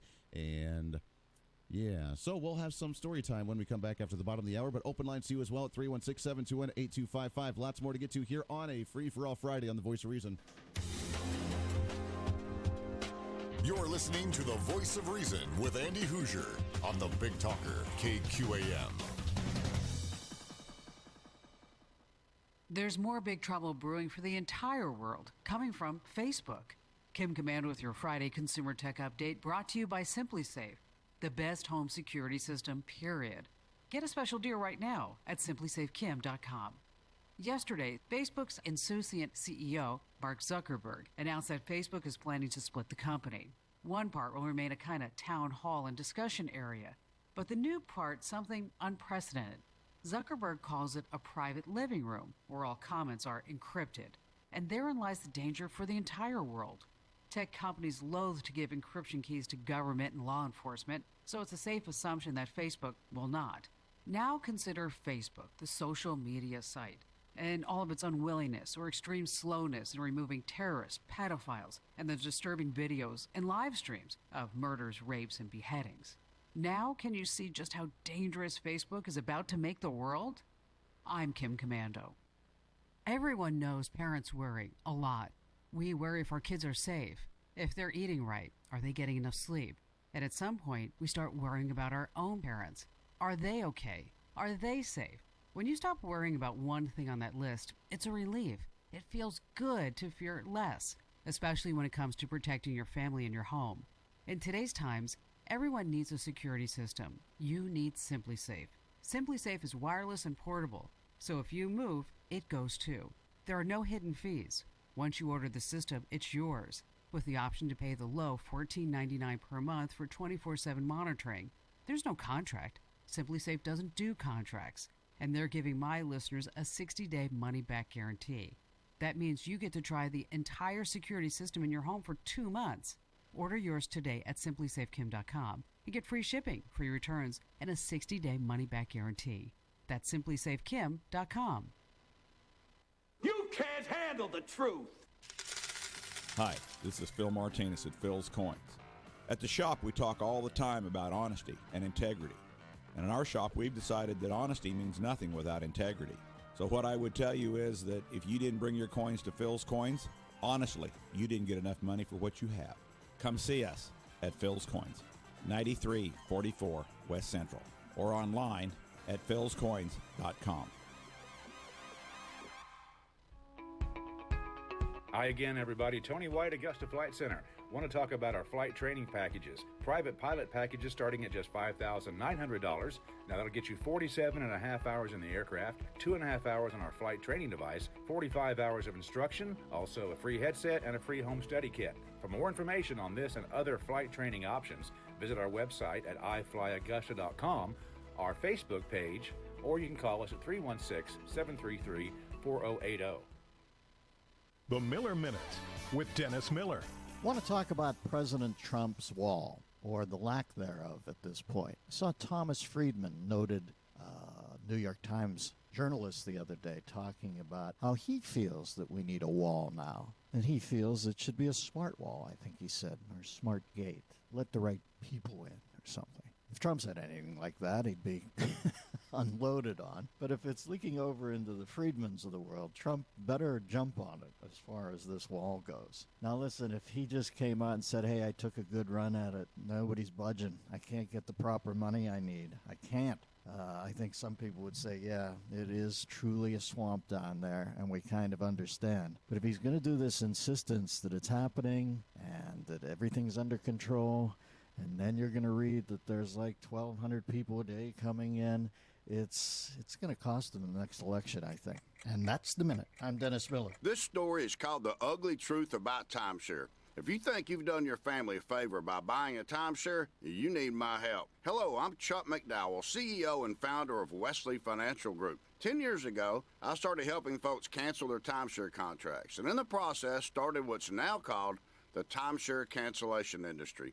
Timeshare is the only thing that you can buy that you can't tell me how much it's going to cost or when it's going to end. When you buy a timeshare, you give them a blank check to fill out any amount they want for annual maintenance and assessment fees. Sound crazy? The crazy thing is, this never ends. Even when you die, your family's now going to be stuck with this burden. Stop the insanity today. Call my office now. I guarantee if we can't cancel your timeshare contract, you'll pay nothing. Call for your free information kit. 800-961-5544. That's 800-961-5544. 800-961-5544. The Dana Show. Overnights on the Big Talker. 1480 AM and 1025 FM KQAM.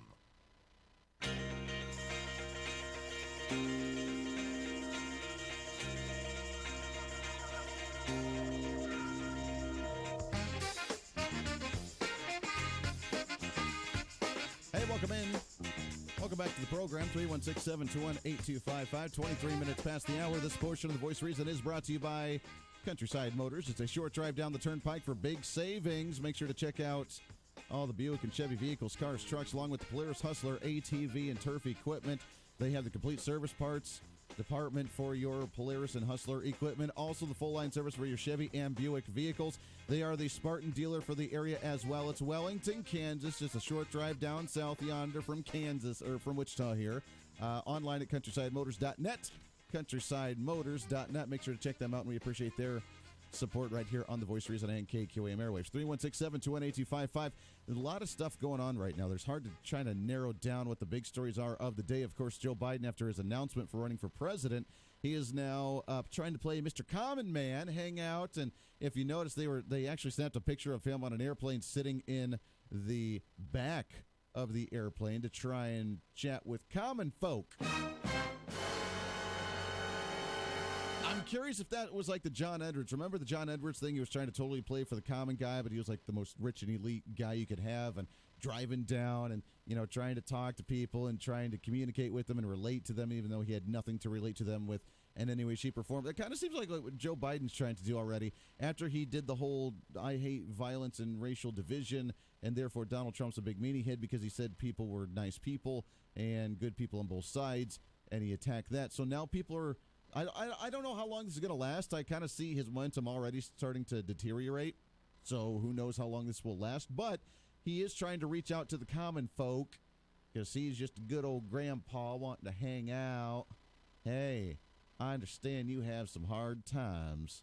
I'm going to help you out.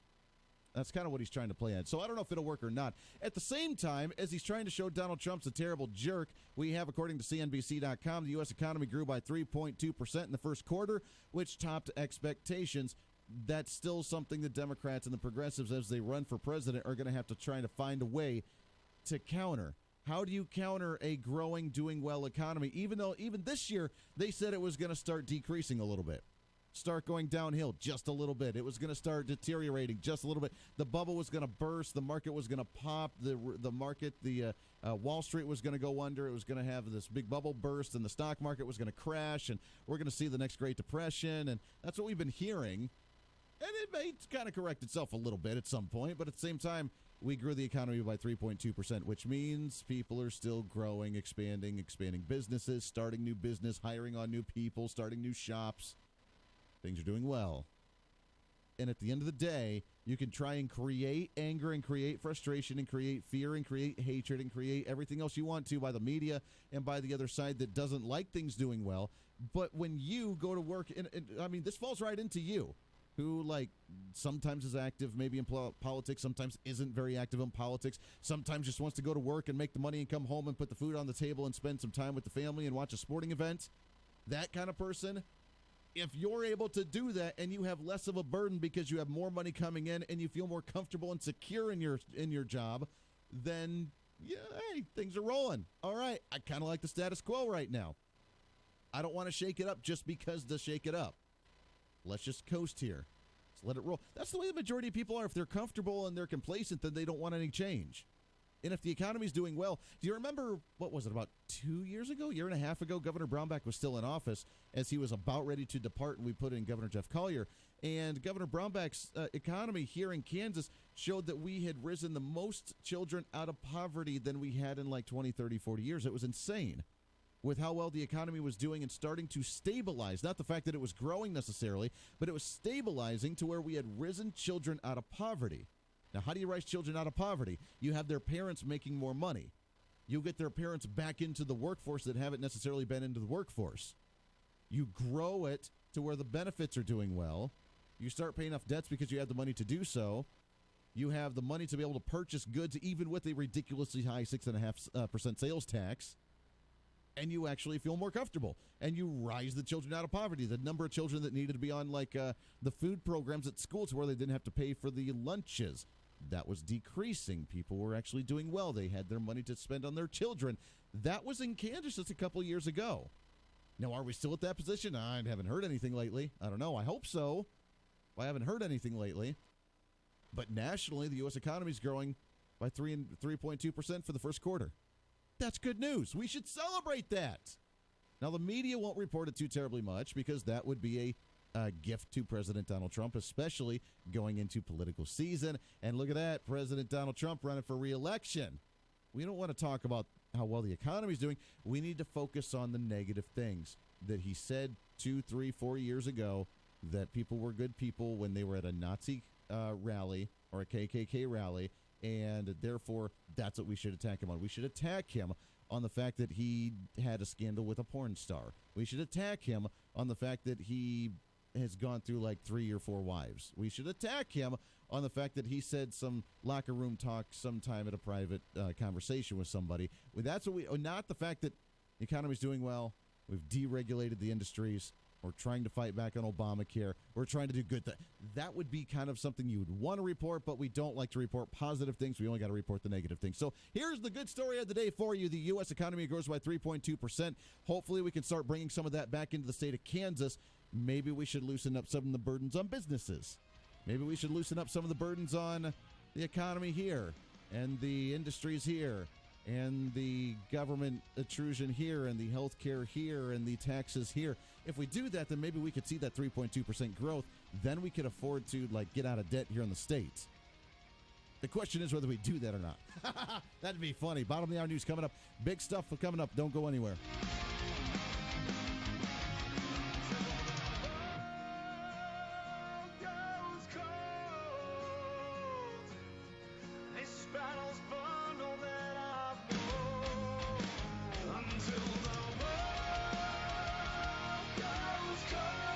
Here's the latest from the KQAM News Center. The U.S. economy grew at a solid 3.2% annual rate in the first 3 months of the year. Correspondent Allison Cossack says growth came despite headwinds facing the economy. This happened during a quarter where most of the quarter the government was shut down from the 1st of January to the 25th. It was the longest government shutdown in history, but apparently it didn't have any effect on growth. President Trump is disputing a newly reported claim. No money was paid to North Korea for Otto Warmbier, not $2 million, not anything else. That's President Trump's first tweet about a Washington Post report that claims North Korea presented a U.S. diplomat with a bill for the University of Virginia's Students' Care following his arrest for allegedly stealing a propaganda sign and charges of spying for the U.S. Warmbier was flown back in a comatose state and died days later. Bob Costantini, the White House. President Trump is heading to Indianapolis, Indiana today to address a gathering of the NRA. I'm John Trout. I'm Nick. Whether you're painting your home or you're a pro painting someone else's home, perfect color starts with the perfect paint. PPG Timeless, now at the Home Depot for just $34.98. Get fast one-coat coverage. It's durable, and it's been trusted by pros for over 135 years. Now it's your turn. Today is the day for doing with PPG Timeless, starting at just $34.98. The Home Depot. More saving, more doing. U.S. only. Finding great candidates to hire can be like, well, trying to find a needle in a haystack, but not with ZipRecruiter. Its powerful technology actively finds and invites qualified candidates to apply to your job. That's why 4 out of 5 employers who post on ZipRecruiter get a quality candidate through the site within the first day. So while other companies might deliver a lot of hay, ZipRecruiter finds you the needle in the haystack. Try ZipRecruiter now for free by going to ZipRecruiter.com/free. That's ZipRecruiter.com/free. Kansas Mid-America Network News. Good Friday. Authorities say a man found dead in a Wichita pond on Wednesday apparently fell in while fishing. Sedgwick County Dispatch supervisors say emergency crews responded around 4:30 Wednesday afternoon to the pond. The man was pronounced deceased at the scene. Wichita Police Sergeant James Brady says the victim was around 70 years old. His name not immediately released. Tomorrow is National Drug Take-Back Day, and Kansas Attorney General Derek Schmidt says unused medications are dangerous for kids, pets, and the environment. Correspondent Bill Michaels has details. National Prescription Drug Take-Back Day aims to find a safe and convenient way to dispose of prescription drugs. The last Take-Back Day brought in more than 900,000 pounds of unused or expired prescription medications. To find the disposal site nearest to you, visit DEA.gov. Bill Michaels, Washington. And I'm Rick Everett, Kansas Mid-America Network News. Warmer weather will remind us that it's getting to be time to start thinking about holiday and summer fun. Get your truck ready for fun at Continental Truck Accessories. With lids and toppers from Century and ATC, running boards, bed storage systems, tonneau covers, backup cameras, hitches, and receivers. We have everything you need, including expert installation to get your truck ready for warmer weather. Come see us at Continental Truck Accessories at 6701 South Broadway. Coming spring 2019. Hail. Ouch. Oh. Wind.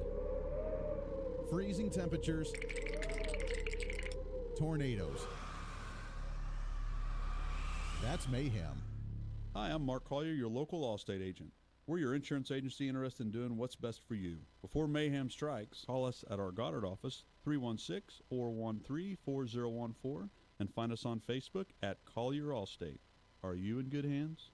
Hi ladies, it's Tiffany, talking about my all-time favorite flooring store, Jabara's Flooring Outlet. You've heard of Jabara's Flooring for years.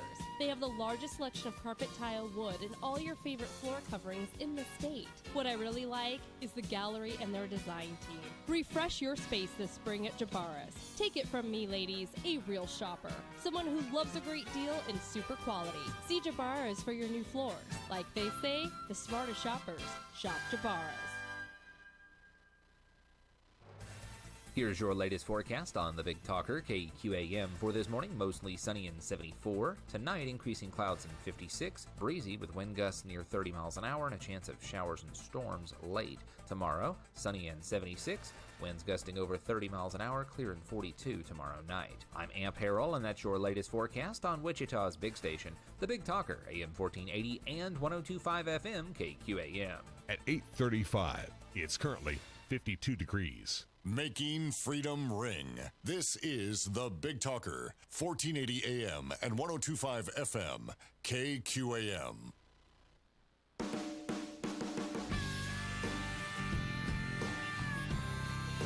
It's time for Reason. I've been a huge advocate trying to bring libertarians back into the Republican ranks so we can work together and fix what needs to be fixed, because we have bigger numbers. We have the 80% of that we agree on and work together on, and that we can make a really big change that way instead of dividing ourselves and we continue to lose. The Voice of Reason with Andy Hoosier. Hey, welcome into it. 36 minutes past the hour. Great to have you along for the ride today on a Friday. It's a free-for-all Friday, which means we should be having a heck of a time. What do you say? 316-721-8255, 316-721-TALK. As we wrap up the program today, Mike Gallagher coming up here in just a little bit.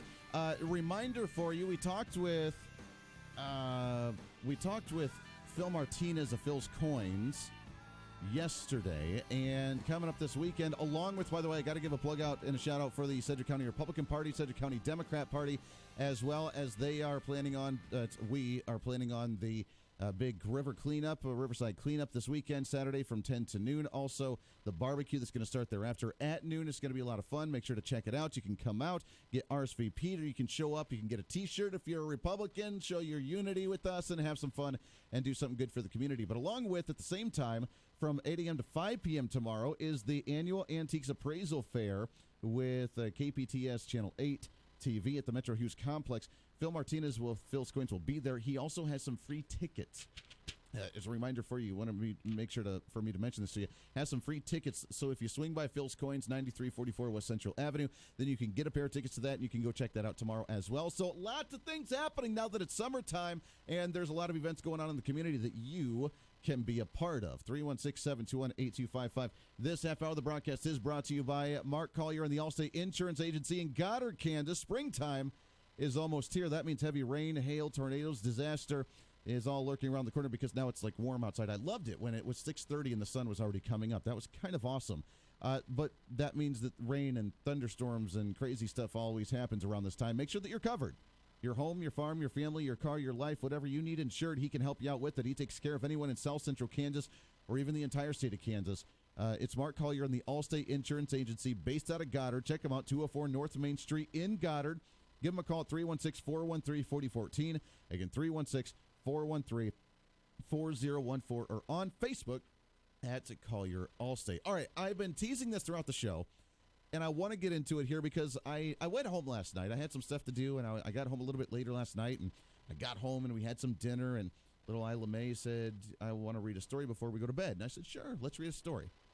I'll read you a story because I want to spend some time with you, and it was a lot of fun. So she sat down, and she gave me a book, and right across the street, I've told you kind of where we live, near the Edgemoor Library over there. So we went over, and, well, I didn't go over there, but Mrs. Voice of Reason and the little one, Little Voice of Reason, had gone over to the library to grab some books, which is great. Fantastic. Love the library. Love the books. We appreciate the fact that we have city libraries around here so we can actually utilize them and we can read, because that is one thing that she absolutely loves to do. And she grabbed a book, and she sat down on the couch with me and gave it to me to read. And I saw it, and it was very interesting what this book was. And I do encourage, by the way, if you haven't yet, go on to YouTube, because I'm going to show you some of this stuff. I'll describe it on radio as well. But go onto the YouTube page, find KQAM Radio, and watch this, because it's a picture book, obviously, for children. But it's one, and the first thing I thought of, now, I wasn't sure, but when I saw the cover and when I saw the pictures and I saw the characters in here, the first question that I had was, is there a political message here? Is there a political message in our children's books? Which there should not be one, right? I mean, I think everybody on both sides of the aisle, everybody across the political spectrum, ideological spectrum, would agree that there should be no political message in a children's book. It should be just about how to read, write, and sing, and name your colors and name your shapes and all that good jazz. That's what we should be doing, right? That's it. Period. End of story. No type of political message. Well, this one caught my attention, and it was called The Pink Hat. Now, put that into the register for just a second. You might remember things that happened about a couple of years ago with The Pink Hat. Oh, yes, children's book. Now, I'm going to read you the children's book. Let's have story time with Andy as we read you a story in a children's book right now, and see if there's a political message, but then also with some of the pictures that I'll try and show you and describe to you on the YouTube and on the radio about a pink hat. Everything was gray and dark with the first pictures here. As it says, there was not a pink hat. Then there was. And it shows a lady sewing and knitting a pink hat in her chair, in her seat. Nice, sweet lady, sewing her pink hat. It was a pink hat, a cozy pink hat. And it shows pictures of her wearing it, using it to keep her hands warm, using it to keep her feet warm as she props up and reads. That is until a cat grabbed the hat, and it was a fun hat. And it was a fun pink hat. And it shows the cat playing with the hat, swatting it around, playing with it, using it. That is until some children found the hat. And it shows the picture of the hat flying out the window from the cat onto a tree, and the children now seeing the hat in the tree. It was a hard-to-reach hat. It was a hard-to-reach pink hat. As the children are climbing the tree trying to grab the hard-to-reach pink hat. That is until a baby caught the hat as the wind swept it out of the tree and landed for a child to grab. And now a child in a stroller walking down the street with her mother has the hat. And the baby used the hat to stay warm, and it was a warm hat. It was a warm pink hat as the mother wrapped the baby into the pink hat and swaddled her in the pink hat. And that is until, as the baby threw the hat onto the ground, that a dog swiped the hat. And it was a speedy hat, as we show the dog running around the park, hanging on to the pink hat. It was a speedy pink hat as he ran around with it. And that is until a girl saved the hat, as the dog dropped the hat and was done playing with it. And a little girl, grabbed the pink hat and took it home, as she took the dog and the pink hat home. And the girl washed the hat, and the girl dried the hat, and the girl wore the pink hat. And she wore it again and again and again as the little girl. Now remember, think about it in a political message here. It's not here yet, but the little girl wearing the pink hat, playing with it, wearing it, using it for every purpose she can, whether it's keeping her hands warm, keeping her head warm, using it to put stuff in and carry things around with it, where she uses it as a pillow to lay. And that is until she used it and wore it and played and played and played with it and wore it. And that is until she wore the pink hat. And then, here it is, everybody began to wear pink hats. And you can see in the pictures here, if you're watching the YouTube or if you're not, it's the town, the city. And now the streets are lined with people holding signs, marching, wearing pink hats. And everyone else wore pink hats too. Now, the next page has a close-up of the march of women, men, children all alike wearing pink hats with signs.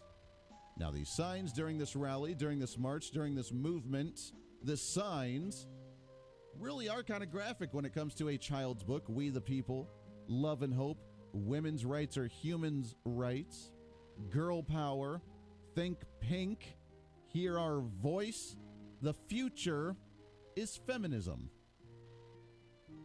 And that's the story of the pink hat. Now, at the very back, at the end of the story, here's what it has to say. On January 21st, 2017, an estimated 5 million women, men, and children marched in 82 countries on all 7 continents. The event was called the Women's March, and it was one of the largest political demonstrations in history. This joyous and peaceful protest united people and communities behind the simple message, women's rights are human rights. For all the women who marched us forward, and for the writers of this book, we love with love and gratitude. This is a children's book you can find at the local public library, The Pink Hat. Now, if you remember what the pink hat actually was, a very descriptive part of the body, we have now written a child's book to promote a political agenda wearing a pink hat, teaching children that it's apparently okay to wear that pink hat. This is what we're finding in our public schools. Now, when I saw this book at first, again, I was like, oh, that's a little weird. The pink hat, and like usual, I take things to the political side because that's the way my mind works, and automatically I thought, maybe this is a political book. This can't be. It's a child's book. This is ridiculous. And I told my wife, I told Mrs. Voice, I said, is this a political book? And she's like, I don't think so. I grabbed it, and she thought it was neat, and I didn't even think about that. And I don't think so. It can't be. It's not a political book until the very end of it. And again, I'll go to the last page here. So if you're watching the Facebook or watching the YouTube page right now, you can see all the political messages from the signs that the individuals in the book are holding. The future is feminism. Women's rights are humans' rights. And they look like the pink hats that was worn at the rally.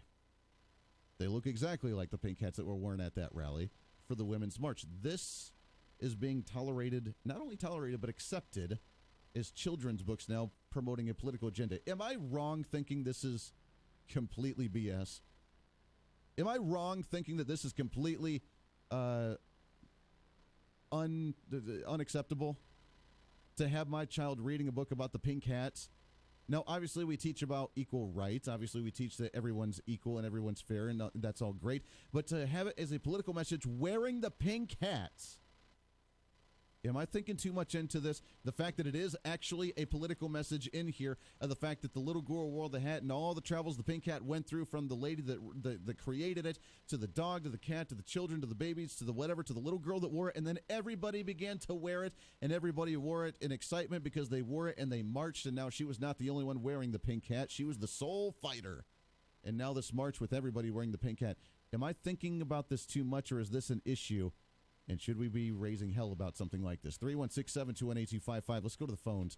Line number 1. Good morning. Who's this? Good morning, Andy. It's Nick. Nick, what's going on, sir? How we doing? Well, I'm doing well. I wasn't really going to call in this morning, but this touched a nerve with me. We went to Hutch, to the Cosmosphere for Family Day and watched a movie there. There was 3 movies to choose from, and one of them was Extreme Weather. Now, normally that wasn't playing, but there was a school group going to be there, and we watched it thinking, oh, it's going to be tornadoes and real cool, and it was a little bit, but the message to those school children and to my family was about climate change. So whether it's climate change, getting away from God that way, or getting away from God in the masculinity, healthy masculinity, we're still dealing with the same thing, whether it's the homosexual agenda or anything like that, whether you got to be a strong woman because there's a whole bunch of weak men running around not doing their jobs. But I hear you. I think that is definitely something that you need to watch out for. And instead of taking Little Voice of Reason to the slaughterhouse, you should buy a cow and slaughter it yourself. I like that. All right. And look, I am a fan of libraries. I've always been a fan of libraries, and I think we should have the public libraries, and I like that. At the same time, though, if this is the stuff that we're going to get from it, then we hear the stories of, like, the drag queen reading hours and all this other garbage they're trying to promote, which they won't allow. I'm sure they allow other private events as well, but when they hoist it up as an actual event hosted by the library, then that concerns me. And then these kinds of books, I'm sensing a political message from our public libraries now. Ever vigilant, ever vigilant, ever vigilant. You take care, Andy. Thanks for letting me call you. Hey, love it, Nick. Always appreciate the phone call, my friend. Let's go back to it here. Line number 2. Good morning. Who's this? Good morning, sir. It's Drew. Drew, good morning, sir. How are we doing? Doing excellent. Doing excellent. I don't think it's that we need to worry about the public library. I think we need to worry about culture in general. We've gotten to the point where we've been dumbed down, stupefied to the point we don't recognize this stuff even when it hits us. Go back to your books there for just a moment. Instead of a red hat, go ahead and or a pink hat. Change out that for little red books.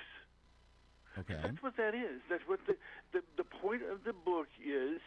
You don't need to be an individual. You're not important if you're an individual. You need to join the group. You need to join identity politics. See, you shouldn't be judged by your abilities, your skills, and by the way, you said something earlier, we're not all fair. We're not all equal. We're not supposed to be. But Sure. What we are is given the abilities to pursue happiness. No, that book is saying, unless you get judged by what's in your pants, you're a bad person. Sure. That's what that book did. You're right. I mean, she wore the hat, and then everybody wore the hat, so now she was part of the movement. She was part of the collective, the group, and now everybody was marching with that nice little pink hat. But the fact that they referenced the actual rally of the Women's March, which was, not this nice little, oh, hey, we're fighting for, women's rights sort of thing, but it was very vulgar. It was very in your face. It was very offensive to many individuals. It was very explicit with the kind of hats that they were wearing, and even costumes that people wore during these things. It took it to an entirely new level, and it's pathetic to me, and it causes a heck of a lot of concern for me that kind of stuff is in the book being taught to children at a public library. Drew, I appreciate it. We got to take a break here, but that's you're right. I mean, it takes it to another level. And as much as I love the libraries and as much as I love the children's books and stuff, and obviously I'm not going to stop going to the library, but should I be making a phone call to the library and saying, what is this? What's the point of it? And why would you have this? Because I'm not going to promote a political agenda like that to my child. It's not going to fly. I'm not okay with that. Got to take a break. 10 minutes at the top of the hour right here on The Voice of Reason on KQAM. This is The Voice of Reason with Andy Hoosier.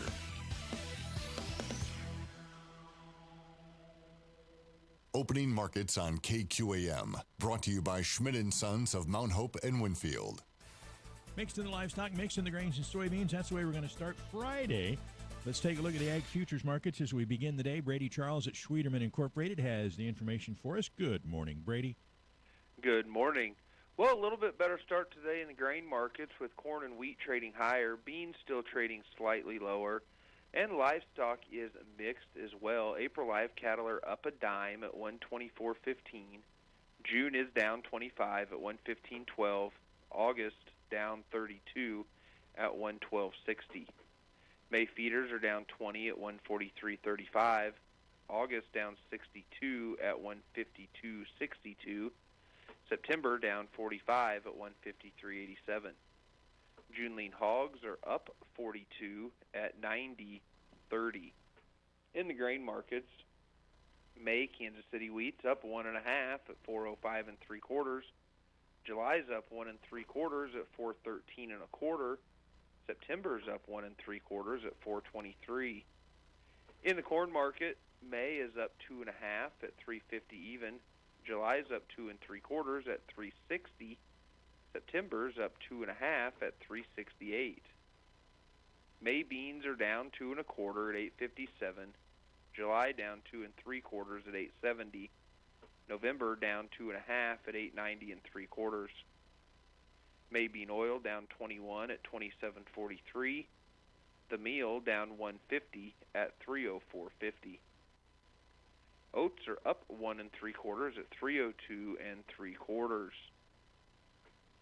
This has been Brady Charles from Sweeterman Incorporated. For questions on these markets, any other markets, and all your marketing needs, please give us a call at 800-272-9131 or visit us online at upthelimit.com. Listen carefully, Kansas and Oklahoma farmers. We're the Tractor Girls from Schmidt & Sons. Would you like to put some extra money in the bank this harvest and get the most out of your Gleaner Combine for greater yields? Of course you would. Then reserve your spot at one of our upcoming Gleaner Combine clinics. We will be focusing on Gleaner R62 through S98, and you will learn how to limit your grain loss, what to do to get a cleaner bin sample, and what is the proper cylinder speed for certain crops. You will also learn how to set the shaffer, sieve, and fan, and how to get your grain in the bin, not on the ground. An AGCO representative will be the presenter and be able to answer any questions you might have about your Gleaner Combine. Whether you currently own a Gleaner or would just like to learn more about them, we would love to see you at one of our clinics. In Mount Hope on April 29th, in Winfield on April 30th, and our new clinic location in Billings, Oklahoma on May 2nd. The event starts at 6 p.m. with a meal and the clinic at 6:30. RSVP requested by calling either location of Schmidt & Sons or register at schmidtinc.com. Here's some simple math for you. Chevy cars and trucks just cost less at Countryside Motors in Wellington. You want the best price on a Silverado in Kansas or Oklahoma? Check out Countryside Motors in Wellington. Are you looking for that perfect SUV? They have the great selection of Buick Enclaves, Envisions, and Encores, again, at the best prices anywhere. Countryside Motors in Wellington. Folks, it's simple math. For the best prices on cars and trucks, check out Countryside Motors in Wellington. Online at countrysidemotors.net. Simple math. Best prices. Come on out to the country and save. Countryside Motors in Wellington, Kansas. Carbon monoxide is the #1 cause of poisoning deaths in America. If you think it's just a winter problem associated with furnaces and heaters, and you think warmer weather signals the end of carbon monoxide danger, think again. Today you'll learn warm weather is just as dangerous. And maybe even more so. Here's why. Besides the obvious hazards like using a barbecue indoors or running a car in a closed garage, there are hidden dangers too, lurking in very unlikely places, like on boats where carbon monoxide from engine and generator exhaust fumes collects under swim platforms, posing serious danger to both swimmers in the water and those on the rear deck. Carbon monoxide builds up both inside and outside all power boats, and 31 deaths have occurred in the last 10 years. Small gasoline-powered yard, lawn, and garden tools require caution as well, as does the use of propane stoves, lanterns, and heaters used for camping. Still think carbon monoxide is just a winter thing? Think again. For more tips, visit our website at onthehouse.com. Did you know your concrete porch and steps, patio, pool deck, garage floor, even your ugly laminate countertops can be resurfaced with real stone as easily as painting? I'm Peter Deitch, president of Deitch Coatings, and I'm here to say you can. Tastefully accent surfaces all around your home with just a roller and a brush to achieve beautiful, high-performance stone finishes that last. Why wait? Deitch Coatings are available to you factory direct and online at homedepot.com. Plan your next project at DeitchCoatings.com. That's DAICH Coatings.com. Breaking news and special reports, all right here on the Big Talker, 1480 AM and 102.5 FM, KQAM.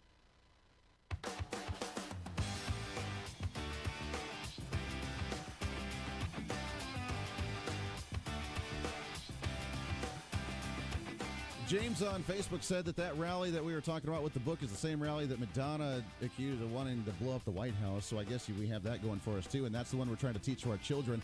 Craziness, right? This portion of The Voice of Reason is brought to you by the Inman Harvest Cafe. As you know, it's a Fried Chicken Friday. It's a free-for-all Friday, which means you get the great chicken, the great dinner, the great roast beef, the free pie, free slice of pie coming up this evening. I love it. It makes me hungry already thinking about it, getting the day started. Katie's on the line with us. Katie, good morning.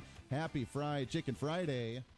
Good morning, Andy. Happy Fried Chicken Friday. Oh, I love it. It's one of the best days. You guys are always rocking it. Always one of your guys' fun days as well, because you get two awesome buffets. You get tons of people coming in. You get the free slice of pie. You get the fried chicken. You get the roast beef. You get all the other good stuff. What's on the slate for today? Okay, so today we're having, we're kind of feeling a little bit, I know it's a little early, but we're feeling a little Cinco de Mayo-y in here. Ooh, so I like we're having a taco casserole that's got the taco meat. It's got Spanish rice. It's got the refried beans all mixed together with some cheese and salsa and enchilada sauce.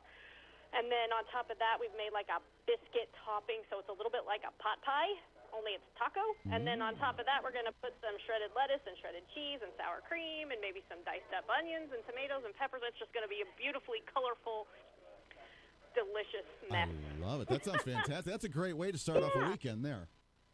I know. And then also we're going to have chicken enchiladas. So as a white sauce enchilada with the chicken, and it's got green chilies in it, which are not spicy, people. They're just flavor, okay? Mm-hmm. I get a lot of people, is it spicy? No, it's not spicy. Now, for people like you could just go over to the salad bar and get a whole bunch of jalapenos and throw on top of that. That's what I'm talking about. Yeah. Like the whole meal, just jalapeno it up. I don't care. Heck yeah, absolutely. But it's like you said, going for the full Cinco de Mayo thing, and enchiladas are fantastic. I mean, you can't get enough of those. I know. So we made a whole bunch of them. And I love it. And so we're having that, and then of course, like you said, we'll have our famous roast beef out there from 5 to 8, and pie comes with it. As always, on Friday nights, you get your free slice of pie. So we've got the coconut cream, chocolate cream, sour cream raisin, strawberry rhubarb, pumpkin custard, peach, and Snickers cream cheese. So that's Snickers bars cut up in a cream cheese pie. Fantastic. I love it. See, that's what I'm talking about. That's a perfect way to kind of wrap up the week and have a wonderful slice of pie, to have some nice early Cinco de Mayo celebrations, the enchiladas. And then, of course, you do have the roast beef that's roasting as well right now, too, right? Yep, it is. Yeah, it's making me hungry. And I do want to throw out there that if you're looking for something fun to do this weekend, tomorrow's Inman's Big Area Classic Car Show. We're going to have, well over 200 classic cars, tractors, and motorcycles out on Main Street, on all the side streets. I mean, it's really almost outgrown Main Street. It's so big. We will have our fried chicken buffet out there tomorrow, so it'll be Fried Chicken Saturday. We're so excited about that. Oh, yeah. man. And so the buffet will go from 11 to 3 tomorrow, and then we will be open until 5 because the car show ends at 5. So that's what I'm talking about. It's a weekend of fried chicken, a weekend of awesome festivities, and a great way to start off really summertime in Inman. It's the Inman Harvest Cafe, 112 South Main Street, downtown Inman. Give them a call, 620-585-6925. Katie, you guys have a fun time this weekend. It's going to be a great time. All right. Thanks, Andy. We'll talk to you next week. Always a pleasure right there with the Inman Harvest Cafe. That's it for us. Everybody have a great weekend. We'll be back Monday ready to rock and roll. A whole brand new week. Lots more stuff coming up then. But until then, enjoy the weekend, my friends. This is a Steckline communication station, K273CX, FM 102.5, and AM 1480 KQAM, Wichita Proud. It's time for your latest news from the KQAM News Center. Brought to you by Phil's Coins, Kansas's largest coin dealer at 9344 West Central. Phil's Coins, buying, selling, and trading with honesty and integrity. Good Friday morning. Authorities say a person is in critical condition after a shooting near the Riverside area last night just before 9 o'clock. Wichita police say an adult male called 911 and said he was shot and then reportedly drove to 14th Street in Waco where officers found him. Cake TV reports the man was transported to a hospital in critical condition. WPD officers are searching for a suspect. No name was immediately released.